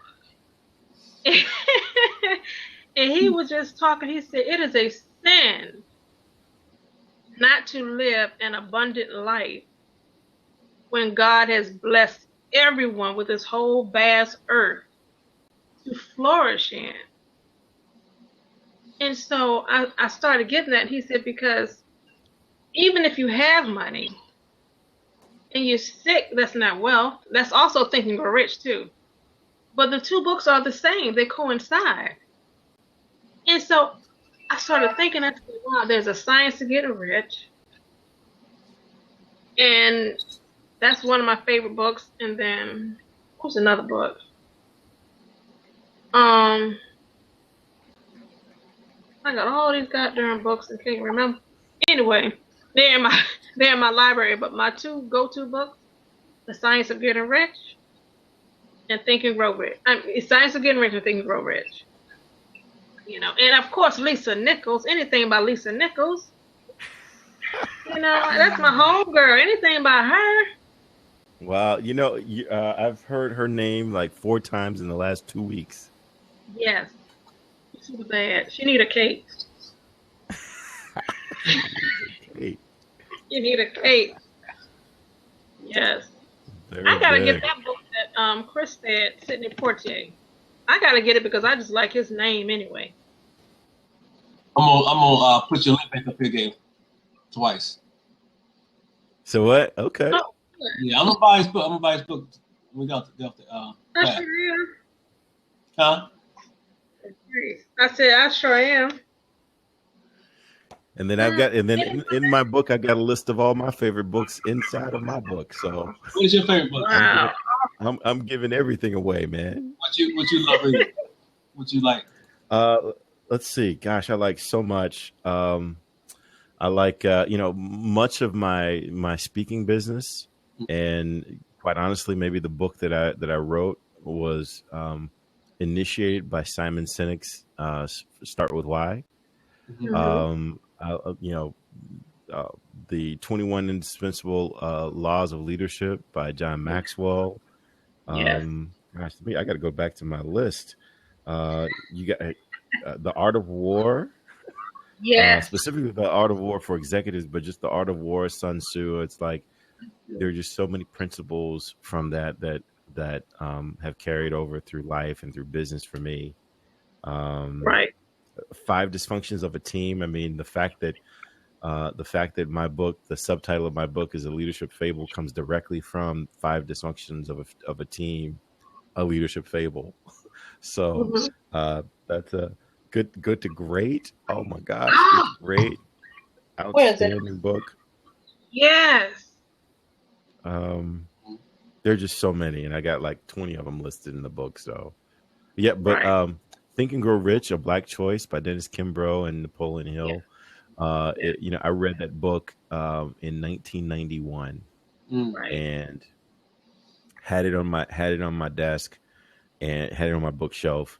And Dennis Kimbrough was going to be on Blab, so he was on Blab, and I was like, wow, Dennis Kimbrough is going to be on Blab. I need to pull out my book and Right. and reread it, right? And so Right. when I read seriously, I highlight and I make notes in the margin, and I do all kinds of crazy things. And Right. my Bible's marked up like that. Anytime I'm reading Right. seriously, I'm highlighting. And so when I picked up my book, Think and Grow Rich: A Black Choice, I noticed that the first half of the book, there were no highlights, there were no marks, there were no anything. But then there were heavy marks in the back half of the book. And I'm like, wow, that's kind of weird. That doesn't fit my profile. And so I said, well, let me just start reading this again from the beginning. And I started reading on page 1. And I kept reading, and I got engrossed, and I kept going. And I looked up, and I'm on page 137, and I haven't picked up my highlighter. And I'm like, okay, so this is how it happened. This is how it happened. So, yeah, definitely a powerful book for me. Wow. He is. Have you ever seen him in person, Chris or Galen? Just on Blab. Blab. I saw this man. I was at a conference in Atlanta, Georgia. I got to take my glasses off so I can see my eyes. This man told his story. How his wife, while he was writing another book, and how he came across the Black Choice. He was saying at the time, his gas was off, utilities was getting cut off. They couldn't keep the bills paid. And so his wife was doing what she could to let her husband work on his dream. And he said he felt worse than a man because here it is. He's supposed to be the breadwinner now. And his wife was doing her best. He said, and I'll never forget, he said, if your lights getting cut off, the gas getting cut off, if you don't feel like killing yourself, you ain't working on a dream. You just living life, just living life without really sacrificing. He said, and so the executives of Think and Grow Rich, the company, came to him because they were looking at his stuff. And so they asked him to stop his work on the book he was writing to do Think and Grow Rich: The Black Choice. Because he was the man for the job. And they were not going to pay him. They said, we need you to get out there and collect these stories from African Americans who are really doing it. And when he was telling his story, he had me in tears, And it was just to see him in person live. I kept thinking what I was going through.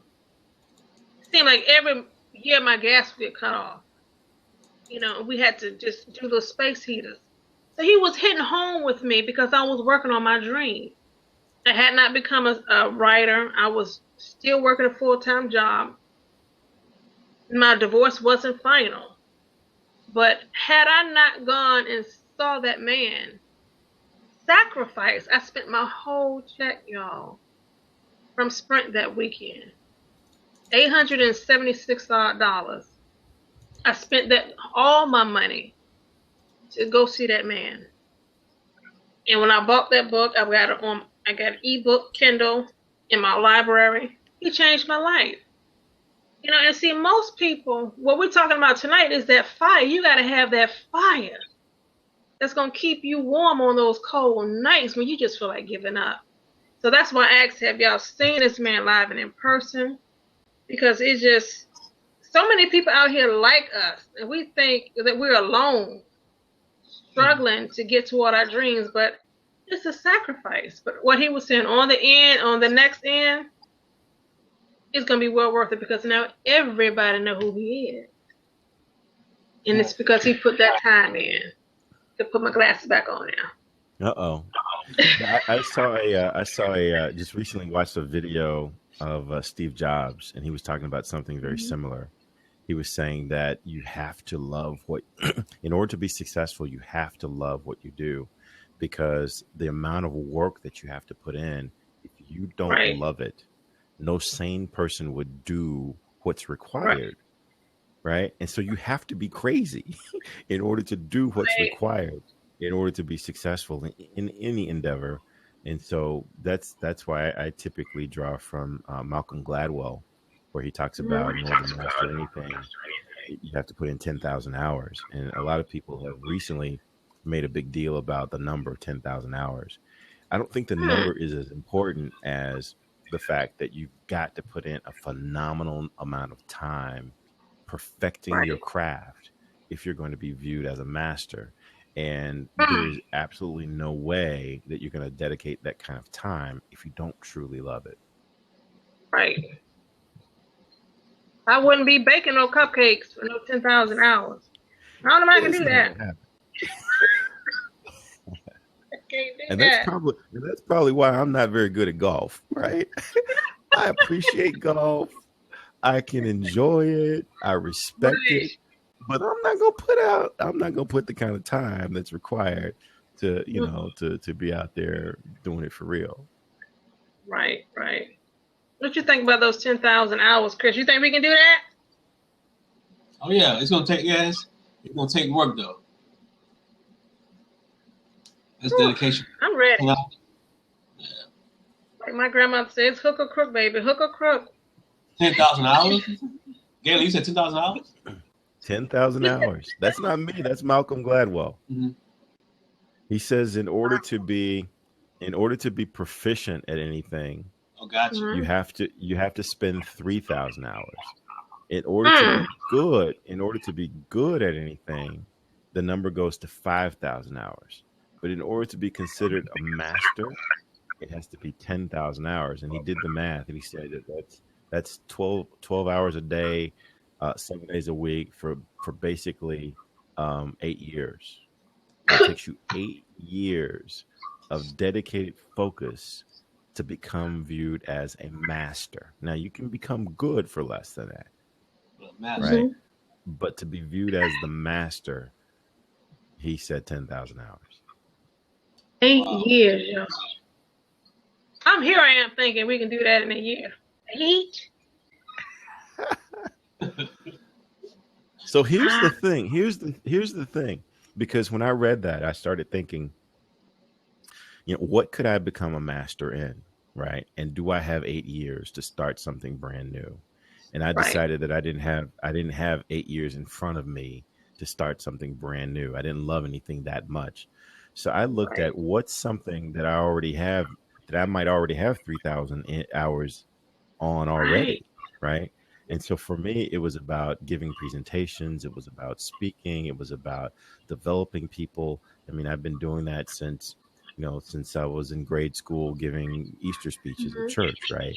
And so for me, for me to feel like I've got 3,000 hours in on that already, that's not much of a stretch. Now, 5,000 hours still is no joke, right? For me to spend another 5,000 hours, that's still no joke. But at least I've got a head start, and I'm doing something that I enjoy, so it doesn't feel like work anyway. Right. I was thinking about that too, Chris and Galen, because I was like, I don't think I can start 10,000 hours today. I'm going back like 9 years already. So, wow, that is something to think about.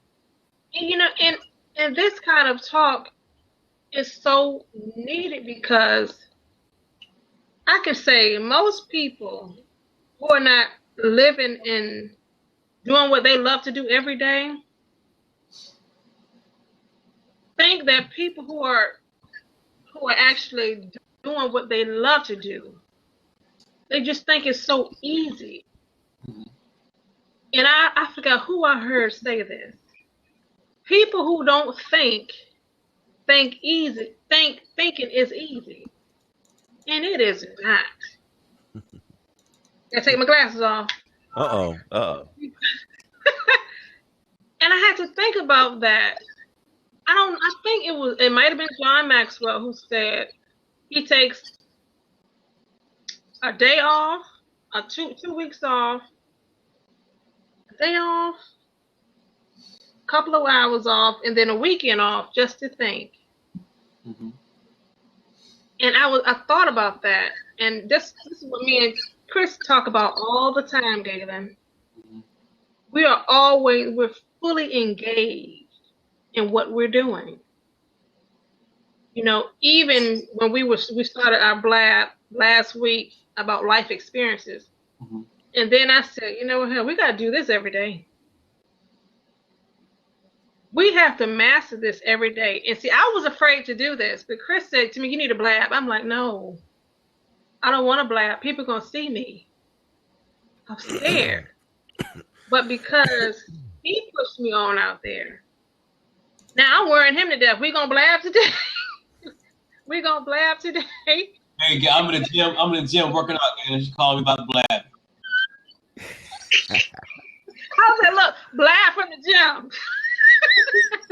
You're the fitness king. Blab from the gym, fitness king. But well, hey, he set me on fire. I think that's something else. I think that's something else that you need. I mean, I think you need to have. I don't count it accountability partner, but you need someone who's going to come alongside of you. Someone that's going to that knows what you want to do, even when you forget what you want to do. Because this life thing is not easy. You know, even in the Bible, Paul talks about the fact that the thing that I want to do, I don't do, right? So you're going to need to have someone alongside of you that is going to encourage you when the other option seems more viable. And that sounds like what you guys have. And that's so important. That is so important. It is. Right. Yeah, keep each other motivated, you know. Like every day, you know, you may go through certain things that people, it may not be something to them, but to you, it might get you off track mentally.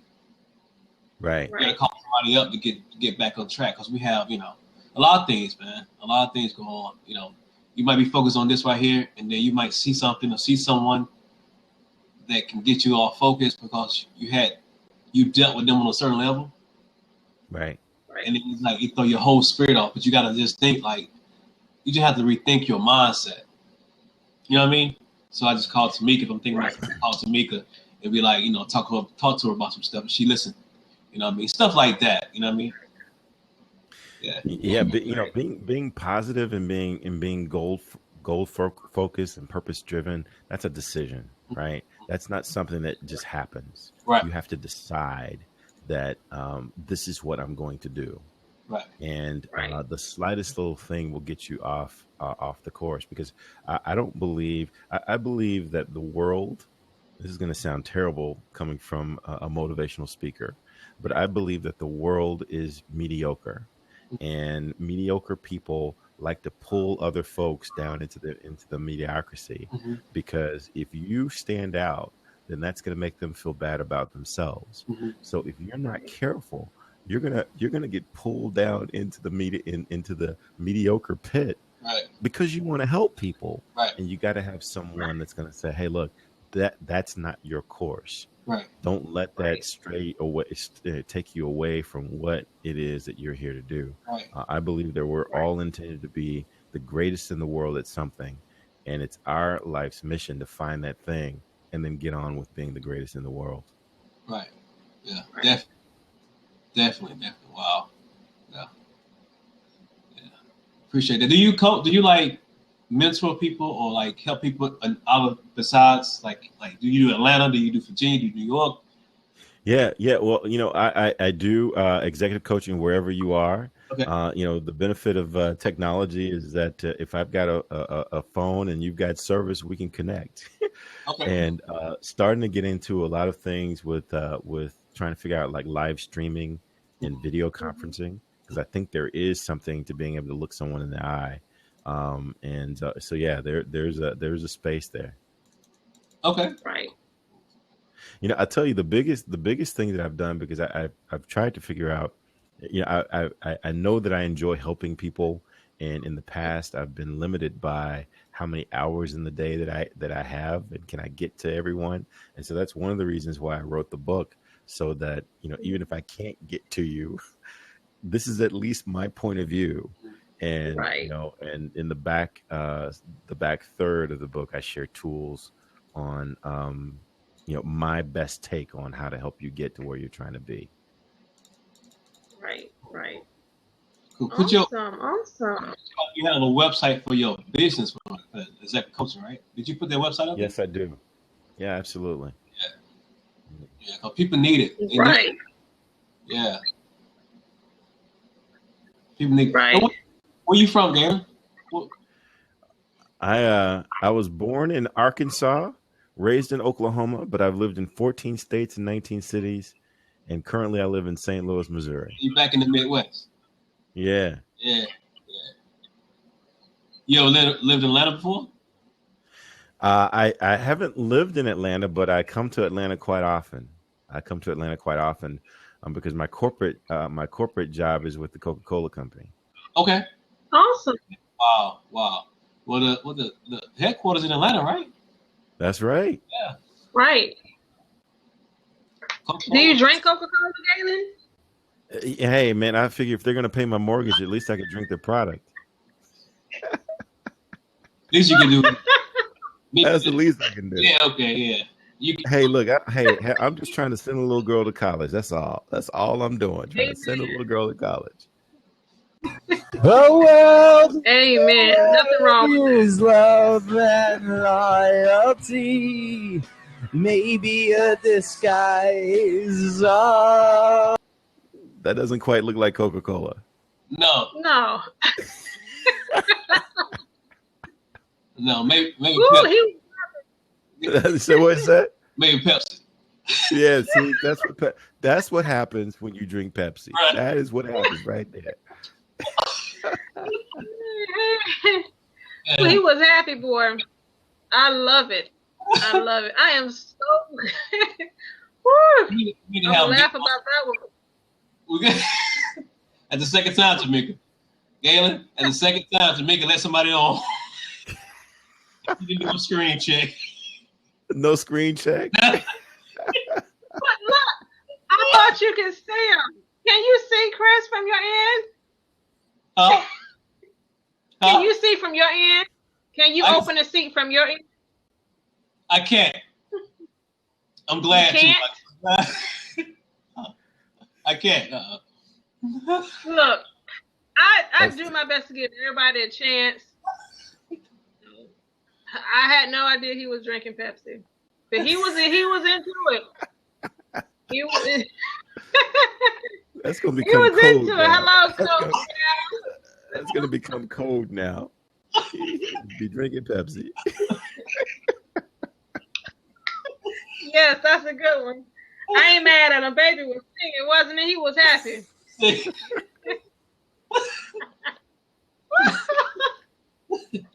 I was wondering to make the button, but it's all good. I know. I just like to help everybody. I'm sorry. I can't help it. Yeah. But I know Chris wasn't going to do it. I was like, I'm waiting for you to do it, but I guess you can't open the seat. Look, I tried it for 5 seconds before you did it, so I couldn't do it. You probably wouldn't have done it anyway. But yes, I see we have Coach Dell. Hello, Coach Dell 22. He said, don't drink it. Oh, Lord, this has been fabulous. We got to have Galen on again. How long have we been up here? Huh? So How what? long have we been up here? How long is this? About an hour and a half? Oh my. I guess. Mm-hmm. Yeah. Hello, all of you. Hello, Coach Adele. Would you like to come on and say something? The seat is open. Christopher said the seat is open. It's open now. There, can you pull him in, Chris? Huh? I can't. Can you open? Okay, let me do it. Let's see if he gonna be singing. No, I'm not going to sing. Okay. Anything Hi, in the town with the kids, in the car, we'll be singing out here. Might be hollering a little bit, but they singing. How are you? I'm fine. I just, put more gasoline on the fire. I was like, okay, what they gonna be talking about? And I just saw 3 of my people sitting there relaxing, not arguing. And I said, let me just see what they're talking about. And then bro came on, and I was like, all right, what's he doing? But he was happy. He was happy. Gotta give him that. Wow. Where you calling in from, Coach? Orange County, California.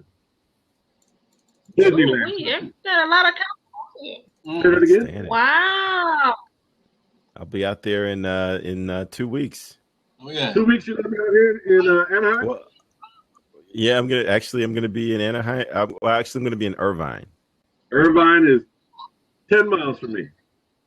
Oh wow, okay. Wow. Are you speaking? Are you presenting? Are you just visiting? Well, yeah, I'm presenting. I'm running a leadership development program out there. Leadership development, and where exactly will you be running that at? I can't hear you. I'm sorry. Let me see. Let me see if this works.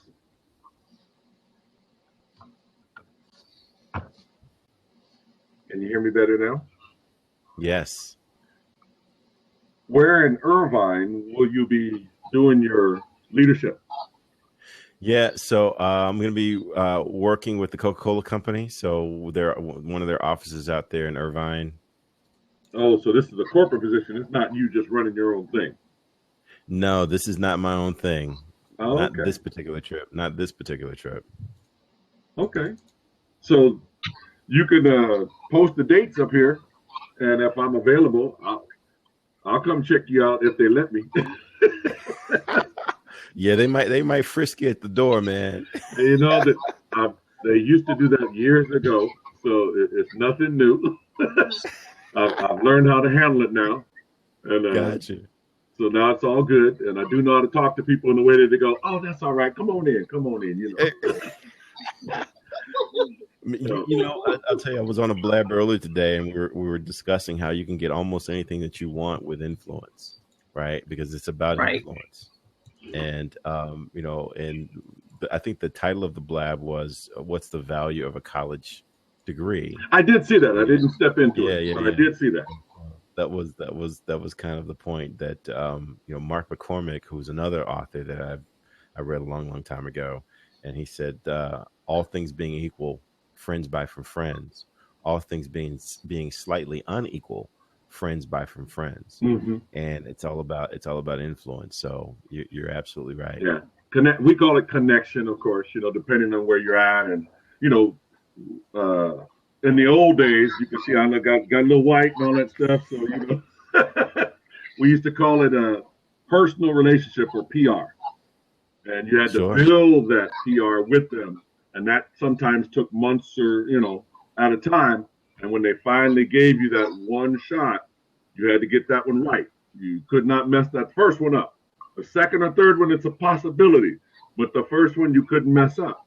So you knew if you wanted to do business with somebody, that handshake was important. That smile was important. Getting to know them was important. Just to show, oh, anything you need? No. Just want to say hello. And they like that. And after a while, they said, you know what? I like you. Ding, ding, ding, ding, ding. Yes. So that's how we influence the people now. Nowadays, they tell you trust and rapport, which is just a little technique to come in and to find commonality so I can get quickly to get you comfortable to sell you what I want to sell you. Not the way to do it. And that's manipulation, right? Yes. I mean, that's really what that is, and people can see through that. Yeah. Part of the work that I did when I was researching for the book that I wrote is I used to notice that when I would meet someone for the first time, I found myself watching their eyes. Mm. And when I would watch politicians on the television, I found myself watching their eyes, and I didn't know why. come to find out, there's a thing, and the thing is called micro expressions, in that people look into the eye region to determine trustworthiness. Yes. Because there's something that happens when someone has to try to reconcile what they're thinking with what they're saying. There's something that happens. And that's why people who make a living from deceiving, such as poker players or, anyone like that, they usually shade their eyes somehow so that you can't identify their tell. They call it a tell marker in poker. And so I what that helped me to understand is that people can tell when you don't believe what you're talking about. Yes. And if you don't believe what you're talking about, then why do I even need to listen? And I don't know where you guys are spiritually, but the Bible says the eyes are the windows to the soul. So if I want to know anything about you, I'm looking you straight in the eye. And if you get a little, I'm like, okay, you can't look me in the eye. And that's how you knew. You can't say that and look me in the eye. You can't look at me and say that. And you knew they couldn't be trusted. So I definitely look at people in the eye. I definitely let them know, look all the way in. I can be trusted. Keep looking. Right. But yeah, so put your stuff out there, and I don't know if afterwards, during the day, you have time, you want to hook up with somebody, meet them. I'm about relationships.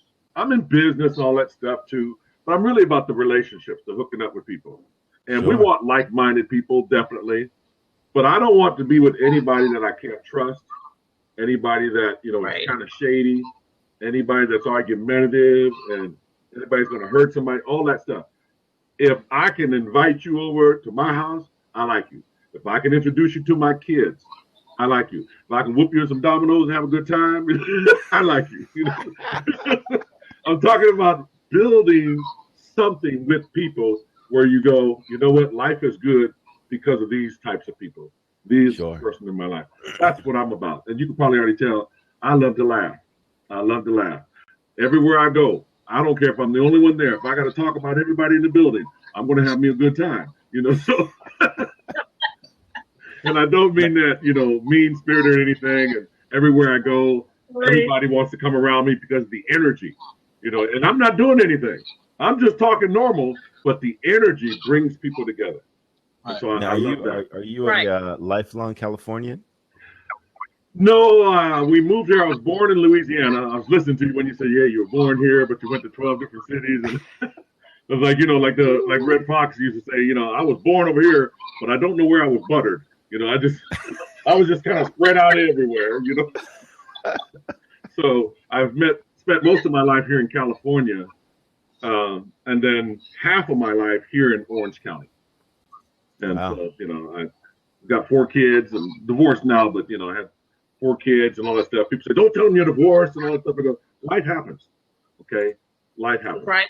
So I share everything with people. I don't mind being vulnerable. That's how you strengthen people. That's how they draw near to you, that you're not perfect. You're not trying to be perfect. So, but I love it. I really do love it. So Irvine, I played racquetball in Irvine, right up there at LA Fitness. So that's not a problem. Right off Jamboree. You say Irvine, that's nothing for me to get down there and say, hey, how you doing? Who are you? Let's get together. So I don't have a problem doing that. Sure. If you're very famous, then I want that book signing, Get that little selfie. I say, I'm not famous yet. The rest of the world needs probably another couple months to catch up. So I'm going to give them. Give them the month that they need. The months that they need. So never speak that what you don't want or what you don't want. So it's not yet.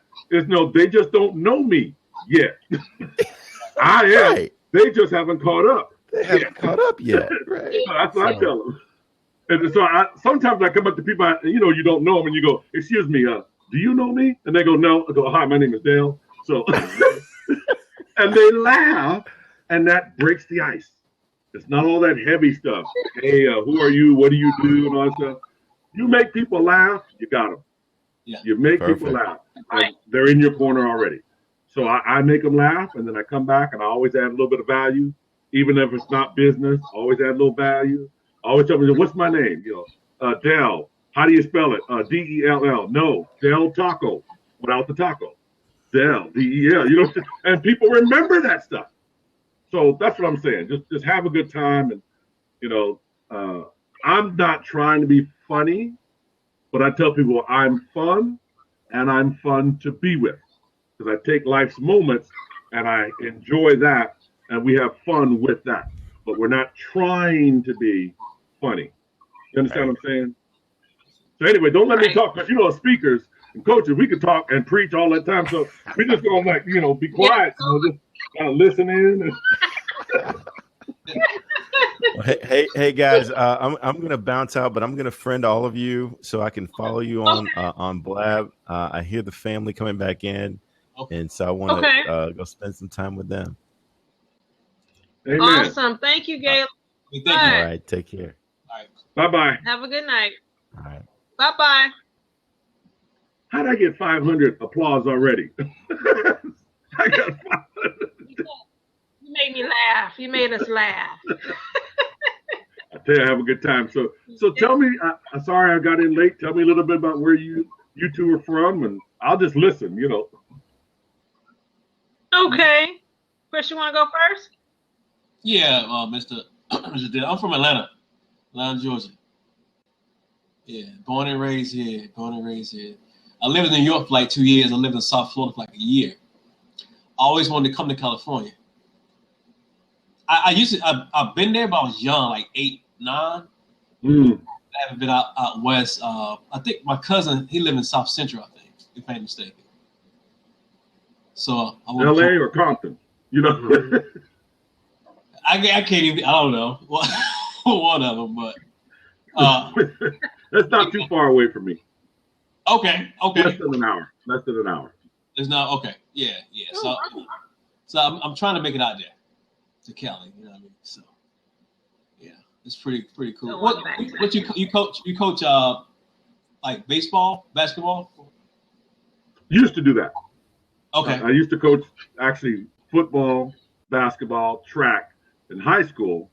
And then, of course, all the after-school programs, YMCA, you know, you do the T-ball and soccer and all the other games that they had. And I actually taught disco dance, you know, when it came out, you know, and John Travolta, and, you know, Saturday Night Fever. And so we did that, and it was nice. And essentially the coaching and teaching has helped me in my adult life to help other people. Right. I mean, the principles a lot are the same, even though in business we talk about it and we say it a certain way, but it really is the same principles when you look at it. Right. And so what I'm in the process of doing now is blending business or sales training with sports, and not necessarily talk about sports, but talk about how to become a champion, sales champion. How do you do that? Well, how do you become a champion in athletics? You know, athletics is number one on the planet. People love it. Those people that are high-class quality athletes, they do something that the average person does not do. So you look at a Kobe Bryant and you listen to his accolades, and you hear all the time, hard worker, dedicated, you know. I mean, he's driven. Okay, you need that in your business. If you're not doing that in your business, you're not going to make it. So there's a lot of correlations, but I also want to bring it in with personal growth and development, because how do you grow your business? You grow the individual, you grow your business. You grow the employee, you got a better employee, you got to see the business is going to benefit from that. And we don't look at it from that point of view. Well, what's going to help them stay there? I believe the personal growth is really connected to your spiritual growth, what you believe in. That's how you show up. You know, we can talk about morality and all that stuff, but really those principles put together. You grow spiritually, you'll grow individually, and everything that you put your hand to the plow, so to speak, that will grow as well. Right. And so I'd like to bring that together consciously in business. That's what I'm in the process of doing it. And it's a little scary because people don't want to hear that church stuff. They don't mind hearing, you know, the other stuff, but not the church stuff. No. Right. I totally agree. But it's truth in that, and what God says is truth in that. Regardless, it's truth in that, you know. So If your spirit don't line up with anything else, then there's no way that you can go to the next level. Nope. They have to be aligned. You know, who you are and what you do has to be not just like this, they have to be like this. And now when you speak, like you guys were sharing, you're speaking from the heart and it's genuine. And now people, they look you in the eye and they go, I don't believe that, but he believes that. And they will have that respect for that belief. Right. And I had a Jewish guy tell me this one day. He said, Dale, he said, I wish I had what you believe. So I'm like, oh, you believe in Jesus Christ? He said, no. He said, not what you believe. I was like, then what? And he said, this is profound. He said, the way that you believe it. And I was like, wow. So it doesn't matter what I believe, but the way that you believe it, people tap into that. And they respect that, and you draw them in. And they want to know, how do you believe what you believe? Why do you? And now you have conversation. You can have influence on them. It's just awesome. And so I love that. Right, right. It can. Awesome. Sounds like an interview right now. It is.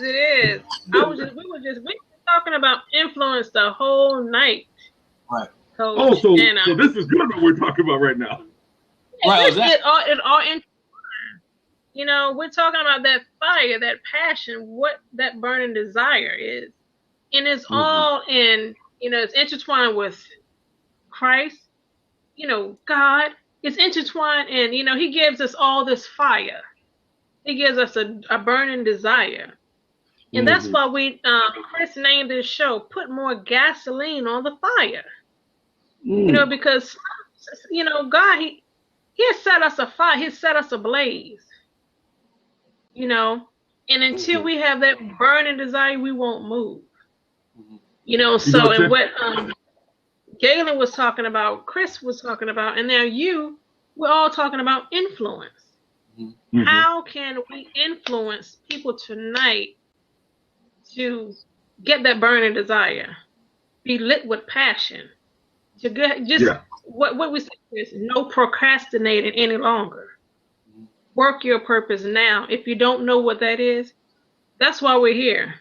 We're here for you to ask us the questions, the right questions. Why did God make you? And a little bit about me, Coach. I'm from Hampton, Virginia. I was born in Newark, New Jersey, and I lived all over the world on the East Coast. And so how I got into writing is I had no choice. God lit me on fire. It was a burning desire to have my life's purpose fulfilled. He had to show it to me, you know. And it didn't come at the most beautiful of times. It came when I hit rock bottom. You know, I hit that bedrock. And I just thought about this talk I did when I was when I did a seminar. I hit bedrock. And if you know anything about building bridges, they have to hit bedrock before they can even start to build a bridge in the water, because that foundation is not going to move. Correct. And so I hit bedrock. And so when you hit bedrock, Chris and Coach, God is he's going to build a sturdy building, a sturdy foundation. And that my bedrock was the vision God gave me, that zeal and that tenacity he gave me, that no weapon formed against me, belief he gave me, and everything, it all made sense once I said, you know what? No matter what hit me in life, God keep putting his vision. And as long as I'm alive and I keep seeing his vision, I'm going to keep on moving. Yeah. So that's what this whole thing is about tonight. Influence. People are listening. People are joining, you know, and this is all new to us. How many times have you been on Blab, Coach? Probably about 6 times. I mean, I've been here. I started probably a couple of weeks ago, maybe, I don't know, 2 to 3 weeks ago. But I was on for a couple of days, then I was off for like 7 days. And on for a couple of days, then off. So I was on yesterday and today, first time this week. Right, you know, right, my life doesn't revolve around blab because it's addicting. You be on here all day. Starting the sun goes up, and by the time the sun goes down, you go, hey, man, it got dark in here, you know. And then you go, I didn't even get to eat. I'm hungry, you know. I was on blab till like 5:15 a.m. last night. Then got up, went ate, then got back on blab. I said, you know what? I'm just gonna look, but then I'm getting out of here. But when you find good people, it's hard. Right. As I said, because that's part of who I am. I'm a people person. Right. I grew up quiet and shy, but I love people. Right. And I think that's what God put in my heart. And so when I meet people, they sense that. They feel safe. The voice, of course, helps. I'm 6'3". I got a little bit of packing on here. I can't show you, but you know, they feel safe around me. And that's a comfort to me. And I want to extend. I want to reach out. And then I just let the Lord use me.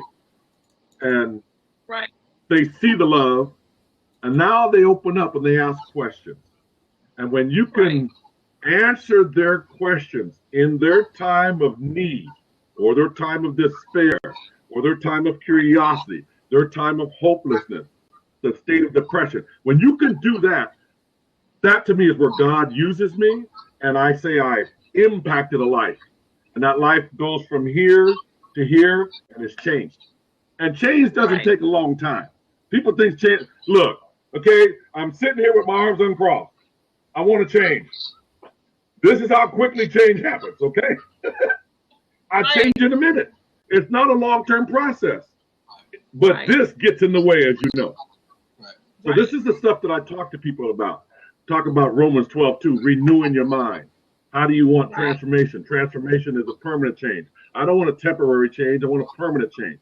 So you can change and be transformed right now, but it'll take time to see the manifestation in the natural.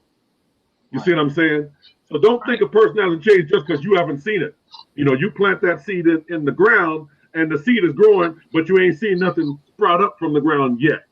Everything takes a process, but we don't see it until it's time. Like the Bible said, in due season. In due season. So that's what I'm talking about. Don't get me to start. I tell you, get me to start preaching up here, and it'd be like, he wouldn't shut up. But I have a good time with it. We need offering. Press the button. Press the button. I'm gonna have to follow y'all people. I'm gonna say it that way. I'm gonna have to follow y'all people because you know y'all, as my dad said, y'all is good people. There's some not so good people, but y'all is good people. So we're gonna have to follow y'all people. Yeah, I appreciate it. I'm glad I can speak like that and not have to worry about somebody. What did he say? Y'all people, what's he mean by that? You know, there's some great understanding. So. Y'all is my word. You quoted something from Red Fox, from Red Fox, Sanford and Son. You quoted something earlier. Sanford and Son, that's right. Yeah, I still watch it to this day.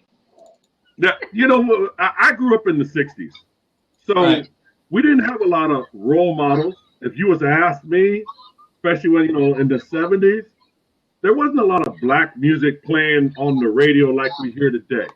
Mm-hmm. You didn't go to a department store and hear black music. You just didn't hear it. So for us, if you wanted to hear black music, you had to know some black people.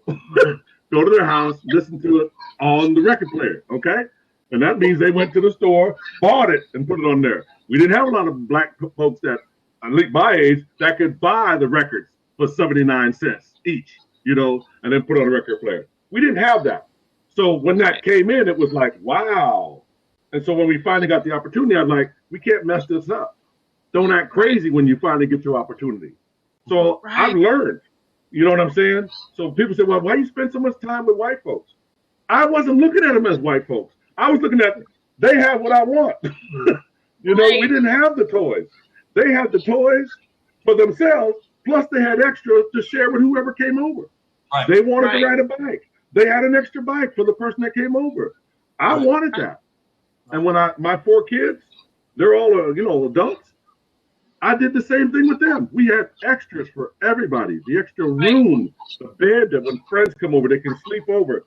That's what I was interested in. I wasn't looking at color. But quite frankly, if you look at color, you go, they have the haves and the have-nots. So I went with the haves. That's where I was every day. And I learned all this stuff from them. My mom said, my son, he just loved white folks. No, Mom, it's not that I love white folks. I love people. You know what I'm saying? I love people. And it just happened to be they were white, and they had everything compared to what we were. So if I give me a choice, I'm going over there. They got the cookies and food. But it really has taught me a lot. It really has helped me in my life. And that's just the godsend. Those people, when I needed something, they took care of me. So God bless them. And you know what's funny? I'll say this last thing. Even in the church, it's predominantly white. But I love going in and we praying. And I literally say this because I'm really good friends. They really respect me. And I say, Lord, I pray for these white folks today. And they crack up. They get busted up. We have that type of relationship. And then you hear this, Lord, we pray for that black guy, Dale, And so that's what I'm talking about. You don't have to worry about all this other garbage. We're all cut from the same cloth. God. Amen. You understand what I'm saying?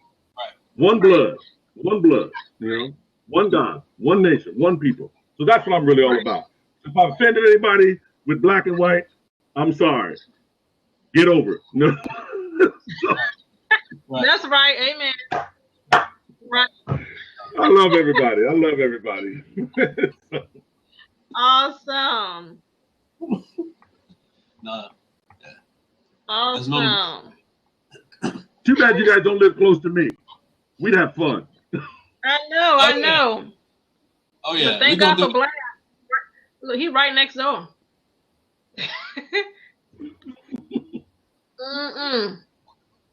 Okay, Coach. So I've just followed you. I follow Coach. People. Okay, good. Yeah. We're gonna be we have a show every Wednesday. Can you tell them about it, Chris? I got thirsty all of a sudden. Oh yeah, we got a show every Wednesday at 7, Coach. At 7 7 p.m. Yeah, it'll be like 4 p.m. time. It's 4 p.m. his time. Because he's 3 hours behind us. Yeah. Yes. Every Wednesday at 4 p.m. West Coast time. East Coast time, 7 p.m. Okay. Yeah, so we got a show coming up next week. We're going to, I guess, talk to a couple of authors, I guess. We don't know yet, but we're going to figure it out. So you two work together then to do the show? Yes, sir. Yes, sir. Yeah. Normally, I have a guy that I coach from Canada at 4. He's actually 4 hours ahead of me. Okay. But I can talk to him and see, we can do 3:30 or maybe a little bit later. How long is your show normally? About an hour 30 minutes. About an hour and a half. Yeah. Okay. Yeah. But at the very least, I can still make part of the call. Okay. Even if I do coach with it, I can still make part of the call. Correct. Okay, no, that's not a problem. We love to have you, Coach. Good motivation. I'd love to be there. Wisdom coming from you. We'd love to hear it. Hey, what's up, guys? How's it going? Boaz. Hey, what's up, Del? How you doing, man? How you doing? Yo, so hello, author Tumeki Griff. Hello. I got a question. Is this blab about a specific topic, or is it just like a free for all? Do whatever you want. Well, tonight what we're talking about is setting your dreams on fire, pouring gasoline. And like setting them on fire as in send them on fire and forgetting about them, or send them on fire and send them to the stars type of send them on, send them to the stars. But okay. We're talking about stop procrastinating. Yo, why is Del looking at me like that? He's looking. The camera's up here. I'm crazy, dude. My camera's up top, so I'm looking down. That's all. So I have a tendency come to look like on. this. But that's because I'm intently involved. All right. Yeah, that's what we're talking about tonight.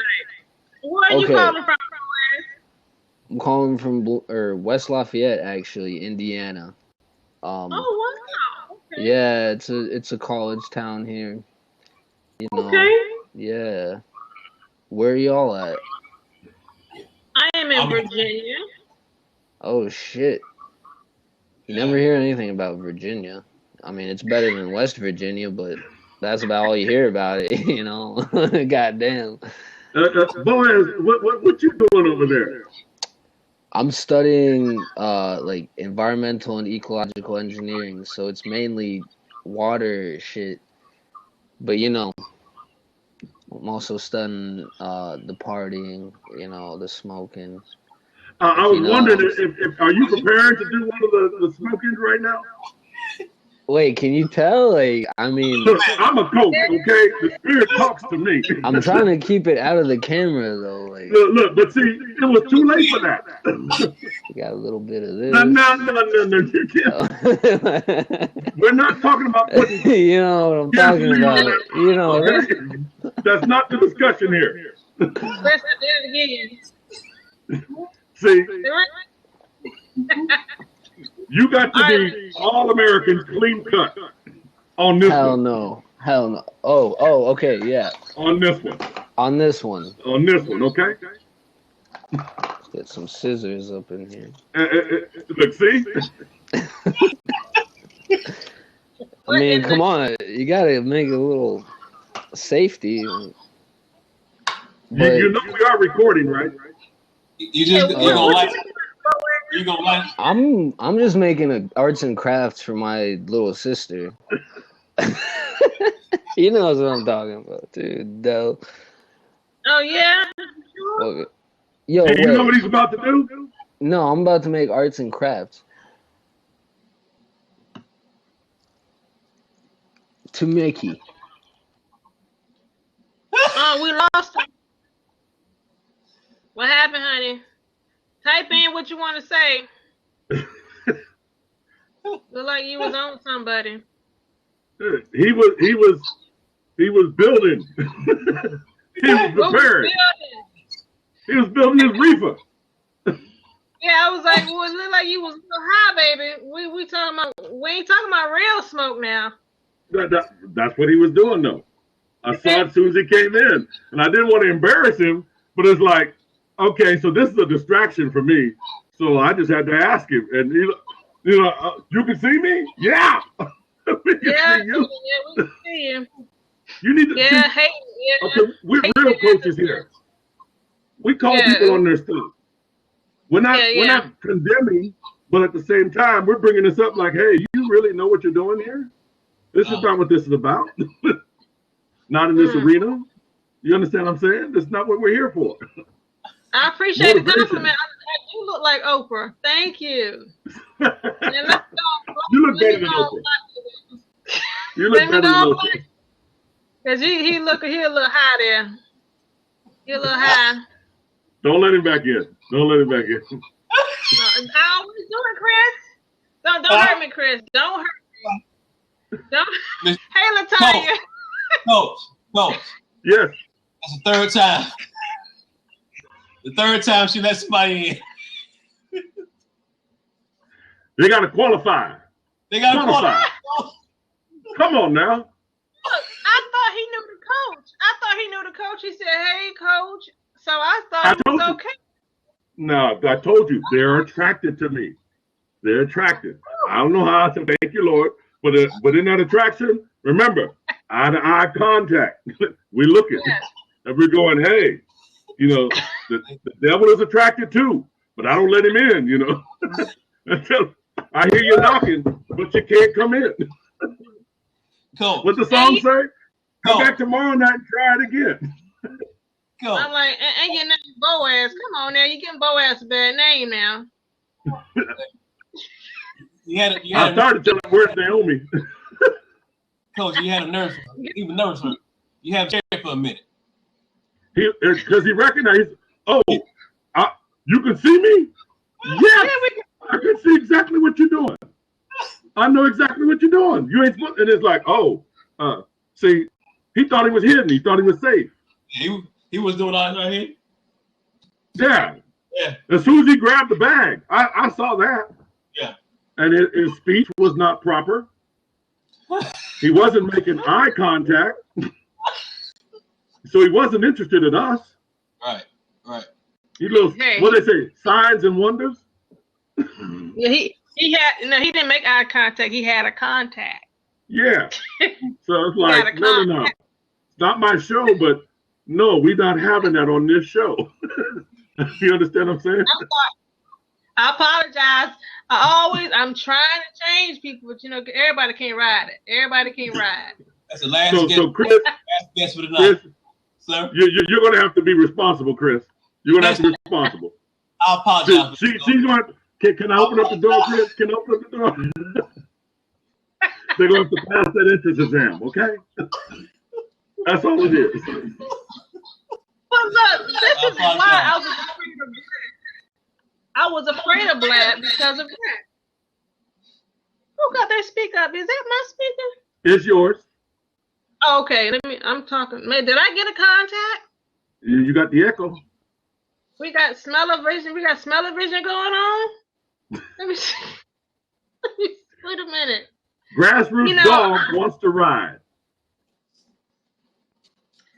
Grassroots dog. I love Grassroots. What in the world? Yes, Latanya. I'm letting people on. Let her in. Let her in. Come on. Yes, you. Come on in. Yeah, somebody came on trying to smoke a pipe. All right, now. Look now, right in the message, the chat, you are sober.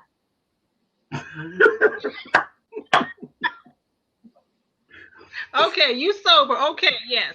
Don't say you think so. Don't say you think so. You got to know so. We'll try this again. Come on, Maggie. Let me get the knife. We get ready to cut somebody here. Nick them, cut them. Somebody's got to let her in. I let her in. She might be having a tough time getting in. Okay, let's try again. She's on. Let's see. She's still trying for me. Okay, yeah, she's still trying for me too.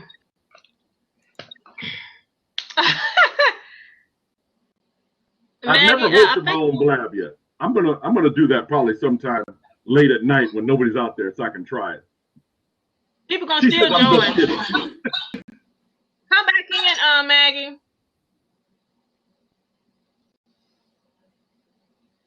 Grassroots, come back in. Try again, dear. Okay, let's see. Let me see. Okay, I am accepting.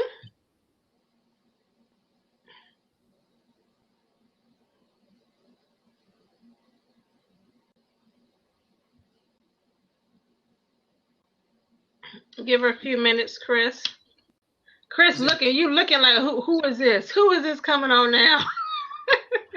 So how come Chris is not a co-host? He's co-host before Maggie. It looks like you're having some issues, sweetie. But I'm wondering, you need to make Chris a co-host, so that's how he can have people accepted in, I think, as well. You wouldn't be on here, Coach, if Chris was if it was up to Chris, he wouldn't let nobody on. Oh, just how it would be just me and him. No, don't believe that, Coach. Don't believe that, Coach. She just said, this is why I put the reins on. I'll let the right people on, Coach. I'll let the right people. Like, nope. Tell Coach the first time. Tell Coach the first time. The first person. Y'all have too much fun. Too much fun. Y'all having it. Y'all having too much fun. I have to join in. I told you, people love the crowd. See, that's what it brings. It brings the energy. People love it. That's right. I'm sorry. Oh, Grassroots can get on, sweetie. Hey, Latanya, how you doing, girl? You see Chris let me on and you see Chris let on somebody who's smoking weed on our show. We got Michael Jackson coming on. I saw that. I saw that. Wow. That's all I can say. Discernment. Come on. There should be some, I wish you could pre-screen. I know. Megan, she's too free. She's too free. You know what? Thank God we got an X button. I can X him out. I can X you out now. So how are you beautiful people doing this fine evening? Good. We're doing great. I'm doing fine.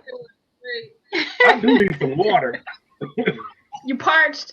Yeah, I do need some water. All this laughing, I got a little tear coming down there. I'm tired. It's just like, oh Lord, help me, Jesus. Help me. I'm sweating in my room here. I got mine. Wow. Y'all have, girl, we have laughed up here. You hear me? We actually talking about setting stuff on fire, and we got somebody up here smoking weed. I mean, okay, wow. So somebody was taking it physically, right? Setting something on fire. Yeah. Not literally, but physically. White paper and all. You know what's happening? Huh? I can't believe it. I love the way they say, you're on recording. Oh, really? Oh, this is a arts and crafts for my little sister. And it's like, come on. Then took a sip of wine. I was like, yeah, he's done. He's two-fisted. He's done. Arts and crafts. Tried to blame it on the kids. Who does that? He knew coach was looking at him. He said, what you looking at, coach? What you looking at? You gonna talk to us like this. You got your head all down and you making noise. And you're not interested in us. But I'll be honest with you, what really got me was his very first question. And he said, so is there something specific you're talking about? Or can we just do anything?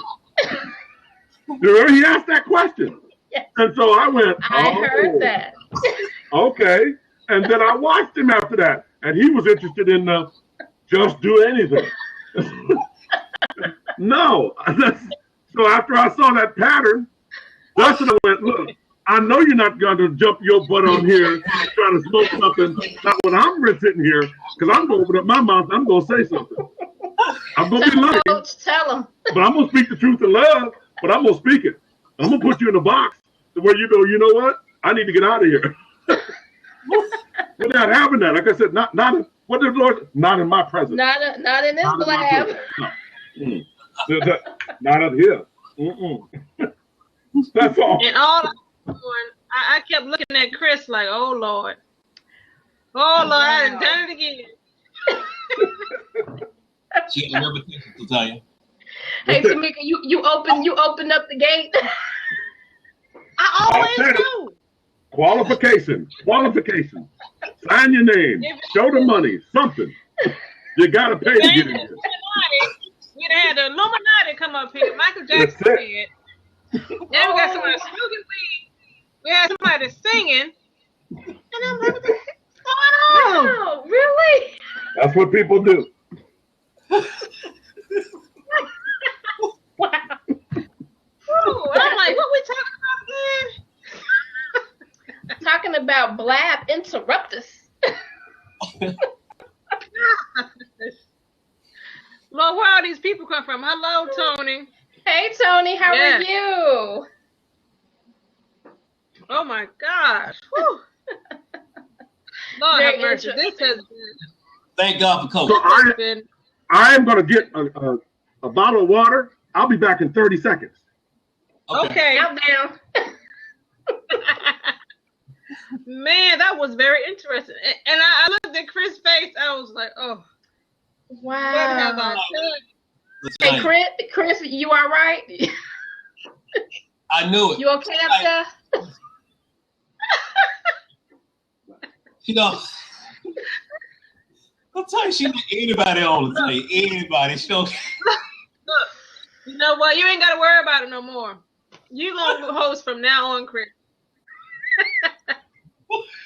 I ain't never hosted another one again.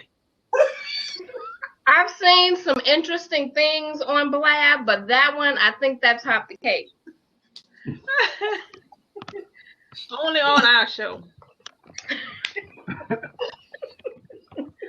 Only on our show. At the time, I'm on a laptop tonight, girl. Good, look at that. Chris talked All about right. me sober. All right, Tamika. I didn't refresh my screen because Tamika, your words are coming before your lips are moving. Like the Chinese, kung fu movies used to do, where you hear the song. And so I'm going to refresh my screen. Okay. Tamika? So I'm 4 seconds behind. I'm here.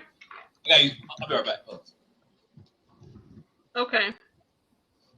Tamika, you can let Coach on, but don't let nobody else on. I did.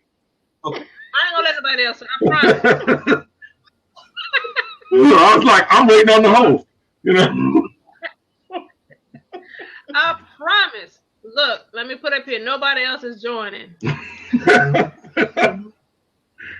Unless you have been screened. We're doing background check. That's right. Or you got $20 on you. Oh, $20. Yeah. Put in your Visa card. Don't forget the security code. Security. Yes. For those of you who have just joined, we have been talking about, I know it's a strange title, put some more gas on the fire. What we've been talking about tonight is this. Stop procrastinating and go ahead and light that flame. You have to have a burning desire in life. That's what we're talking about.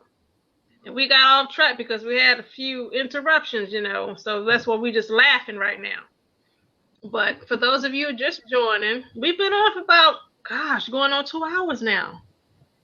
And so we've just been talking about lighting a fire. Stop procrastinating. Stop being afraid to do you and start to build your dreams. So that's what we've been talking about the whole entire time. We had Coach Galen from St. Louis. He's a coach out of St. Louis. And he was talking to us about influence. So basically the whole night we've been talking about the power of influence. How our lives influence other people, whether that's been good or bad. So that's what we've been talking about, LaTanya and everyone else. We have Tony that joined. Hello. And streaming voice. Let me put my glasses on. I got glasses and don't want to put them on. Yeah, I can see everybody good. Maybe I can see people who ain't supposed to be up here. Woo. So that's what we've been talking about. We have Coach LaTanya and then Christopher Henry. He's coming back. That's my strong man right there. Mr. Fitness King right there. Ooh, this call has been something else. So I'm curious, LaTanya, do you have any questions about influence or what Tamika is talking about? I don't have any questions. I have just been sitting back, listening, and taking notes. You guys are doing a fantastic job. I'm just a part of the group. They're doing a good job. We get props, but I'm just taking notes myself mentally and having a good time. You get me to laugh, everything's great. That's a if good I'm sitting time. there like this, I don't want to be here. so you guys are doing a great job. I'm telling you, I got to keep wiping these eyes because it's just... I know. Thank you. Well, Chris, we have anything else we want to add? I mean, because I'm a speaker, I can talk all night. No, that's about it.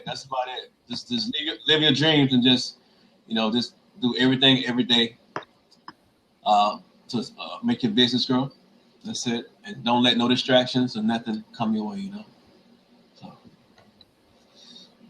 What about you, Coach? Yes. we were talking a little bit earlier today on another blab, similar to this, but we were going the biblical route or the spiritual route, and we were talking about certainty versus uncertainty. And depending on what somebody believes, well, and the one guy is saying, well, I don't believe in 100% certainty, but he believed in 100% like confidence. Like, do you believe it's certain that the sun will come up? Well, I believe with enough confidence it'll come up, but I don't know that it'll come up because I don't know the future. Well, that's true in one sense, and it's not true in another, depending on what you're talking about. But in this, what we are sharing, in my opinion, just from what you guys have shared with me, we're talking about individuals that want something more in their life than what they have right now. And in order to fulfill that, you have to have a desire, and that desire must be burning within you. So I used to think everything starts with a dream, but there was always something that said, but there's got to be something else. Well, what is a dream? And it hit me. A dream is a desire of the heart. And then I went, wow, desire. So number one is desire. You can have a dream, but no desire to fulfill it, and it won't happen. But if you have desire, I can get you a dream. So your desire, you want something out. Okay, what do you want? I can go through the test to figure it out. But once we figure it out, just put you on your way. So that's what I'm hearing. Now that you have the desire and it's burning, we want it to get hotter. Take that gasoline and just pour. That's what I'm hearing. Even though you didn't say that in so many words, that's what I'm hearing. Right. Take that desire, put more fire, more gasoline on that fire, keep the fire burning, keep it hot, and go after it. Don't procrastinate. And by the way, procrastination is a time killer. Procrastination says, I think I can postpone this today because I perceive I have more time later on. But when that later on time comes, you have the same videotape playing. I think I can postpone today and have time tomorrow. So you're repeating. So it is a time stealer. And people don't see it like that, but it steals your time. And then when the time comes where you cannot postpone, oh, what am I going to do? Panic, fear, and then you quit. You see, and once you quit, you start building that habit of postponing and quitting, postponing and quitting. You see what I'm saying? So all I can say is if you have a dream and a willing, burning desire to fulfill it, then you need to do one thing. Take action. I don't care if you don't know how, take action, because there's no substitute for action. And so you're clear on what you think you want. You believe this will get you there. You take action, and when you do, you will get absolute clarity. Yes, this is what I want to do. No, this is not what I want to do. Yes, it's what I do, but I got to tweak it over here, got to revise it over here, got to change it over here, got to reevaluate. You will get absolute clarity. And that's how you will build your personal momentum. And that's why you need accountability coaches. And if you don't like accountability, then we call it achievability. Okay? It's the same thing, but I'm going to help you to achieve. Some people I have to hold you accountable to help you to achieve. But you're there, and I'm just going to be right there with you. Yes, I love you. Yes, I'm going to. Yes, I'm going to. That's what we're talking about. So, like I said, don't get me stuck, because this is what I do. This is my passion. So, thank you, Jesus, you know. Right. You, Chris? Latanya, you have something Are we freezing up? No, I don't. Thank you. Okay. So, Tamika, what do you have to say? Tamika. I'm here. What I have to say is ditto to everybody that talked tonight and watch the replay. Watch the replay. Better be sitting down comfortable. Right. I just looked at the time. And because that's what we're talking about, that burning desire. We have not even realize that we've been up here 3 hours. Right. Because we're actually in our element. We absolutely love what we do. And we can do this all day. Mm-hmm. And so that's why we had to create this blab, and call it, put more gasoline on the fire. Because as you can see, we've been grabbing water bottles because it's getting hot. And when you're talking about your burning desire, you know, you can't quench that thirst. It's unquenchable. Even if that's a word. Is that a word? Is that mess? You know, I got a little pass in me. You know, we get to tend to make words up. It's gooder. It's gooder. It's gooder and gooder. Right. More better. So more that's better. what we've been talking about. That burning desire. You know, what is it that you do that you never tire of? And I just, like I said, I just looked at the clock. We started around 5:15 or something like that. We've been on this thing 3 hours.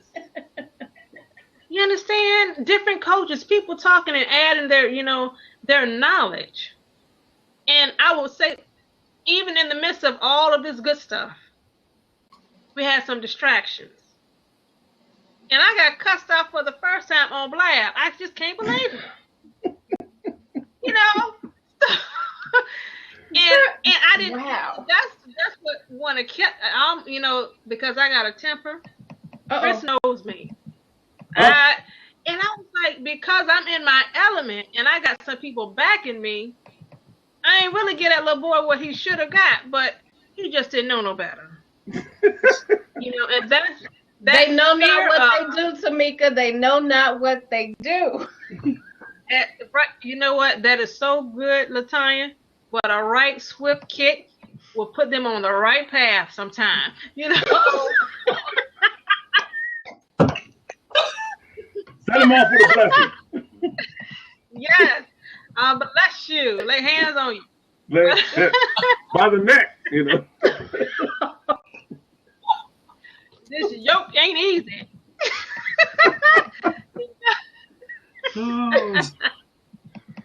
You know, so what I was saying, along with all this good stuff, even in life, you're going to be on the right path and you will have distractions. But like Coach said, the young man was just a distraction. Mm-hmm. And you know, we have the power to stop the distractions because all I had to do was just press that little X right there in that corner and somehow he just disappeared. He wasn't there no more.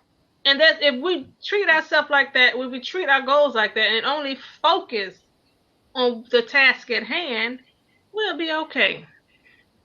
And I might need to drink some wine tonight. That's all it is. Don't get too much filled with that spirit, okay? And that was a joke. I don't coach. I don't drink. I don't smoke and I don't drink. Amen. But after tonight, boy, I might need to do some communion.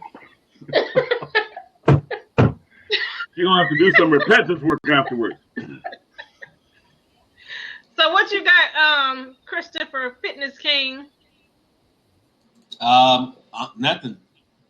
Coach said it, you said it, so you know, just set your dreams on fire. That's it. And don't let nobody else on Blab again like that to me. That's all. That's it. Well, you guys, it has been a pleasure. Oh my God. Are we? Well, I'm learning a little bit more. You know, I wanted to put and the guy asked me this last time, so I don't think about this stuff. Are we allowed to put our email address in case somebody wanted to? Yeah, that's what I was going to ask you that. Please do.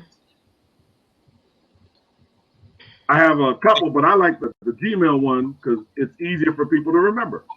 Mm-hmm. Right. That's me. Okay. And then Blab, you already know. Blab Dale, you know, Blab Coach Dale 22 is the other one. Hey, Coach, I followed you on Twitter as well. Cool. This is all new to me. Twitter, I didn't join until, like I said, a couple weeks ago, and the social media thing, I didn't really join until last year because I'm a very private individual. I don't like, nobody following me and, asking me questions, all that stuff, But the guy said, if you want to be in business, and I was like, okay. You know how it is. People following here. What's it? I've had people tell me, this was in church. I had a lady said, I sat down with me. We had a lunch. Sat down excited. This is honest God truth. God's my way. Sat down right here, was excited. She said, I've been watching you for 9 months. And of course, I'm a comedian. And I said, you've been what? Okay, tell me what you mean by you've been watching. You've been watching or you've been looking? You've been stalking? What do you mean by watching? Because, my mind was just, and she said, well, I've been watching you. I've been wanting to talk to you, but I've been afraid to talk to you. So she finally got the courage to come and sit down and talk to me. Now, that'll blow your mind if you think about it. What possibly isn't wrong with me that this person was afraid to come talk to me? But it really wasn't that. It's like, LaTanya said, well, that energy that we have, she was drawn to. The other lady, it was too much for her. And she didn't know how to, she wanted to, but it was just too much for her. So she didn't know how to engage with that. You understand what I'm saying? Right. So I've learned how to tone it down in some areas. In other areas, release the hounds. Let's go. We go, woo, woo, woo, we're get it. And others, we kind of tone it down. So I kind of meet people where they're at. That's what I'm saying. I've learned that. But if you leave it up to me, you don't know what you're going to get. You just know it's going to be some furniture moving up in here because we're going to get down, we're going to party. Because that's who I am. That's what I do. But I do it with the spirit and the heart of the Lord. I can say that. I can do it with the heart of my Lord and Savior, Jesus Christ. Amen. That He gives me that strength. And what you're seeing is that joy in me is just what's already in there. It's Him. And what you see on the outside is happiness.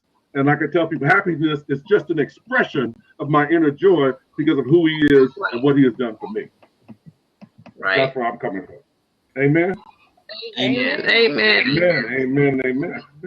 In a minute, we're going to have church. I'm like, you to make it past the collection. Hey, we're going to pass around the digital basket. Put the card in there. Yeah. Don't get me started preaching, because I will start preaching. Thank you, Jesus. Lord, thank you. So you guys have been great.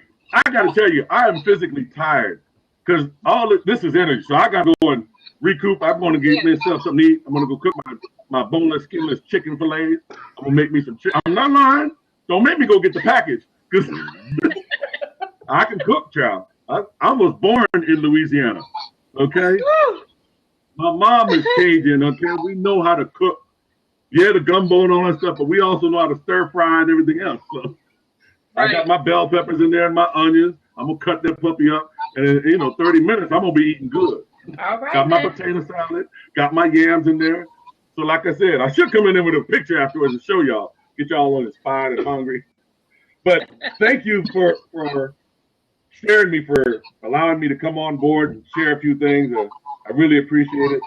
And you'll see me soon. And one day, I don't know when in the future, you're going to know that I was a guy that said, before it happened, the Lord is going to make me famous.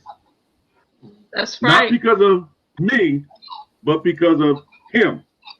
That's it. We were created in His image and His likeness. We have greatness within us. And when we go out there and do what we do, we will bring that greatness with us, and people will see our good works and then glorify our Father in Heaven. Amen. So we're out here to do His work. So I'm going to be great because He's great, not because of anything I'm doing. But I'm just going to say yes to everything that He's going to have me offer.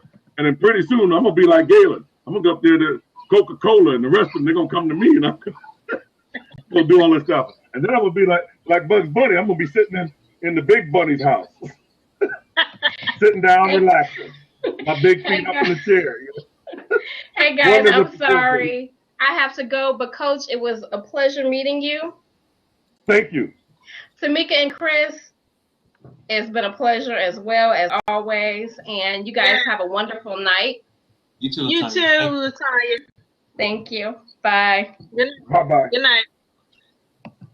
Let me go. I got to do my cooking, and I got to do my work too. But I will remember on Wednesdays. I will remember. Okay. And Chris goes, PayPal. Right. Yes, PayPal. Okay, Coach. Good night. See you, Coach. Thank you. Thank you. Thank you so much. All right, Christopher. That was a great show. It was. It was. Wow. I had no idea it was going to last that long. He said pay and square. Oh, God.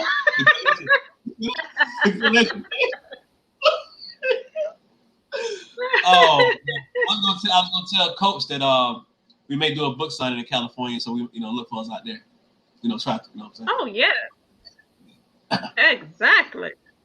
Yeah. All right, everyone. Thank you all for joining. You got anything else you want to say, Chris? Oh. Hell, I think you said everything in the dictionary. Coach, he said let him know about the book signing. Okay. So. Yeah. So. All Yes, right. Cool. yes. All right. Cool. All right. Thank you. Putting that gas, setting them dreams ablaze. Oh yeah, and keep it going. Never give up. Always keep moving. Always keep moving. So, see you guys next time. All right. Good night, everyone. All right, night. Chris. All right. Don't let anybody. No more to me. I'm done. Okay. Good night, everyone. See you next Wednesday at 7 p.m. Okay. All right. Good night. Good night.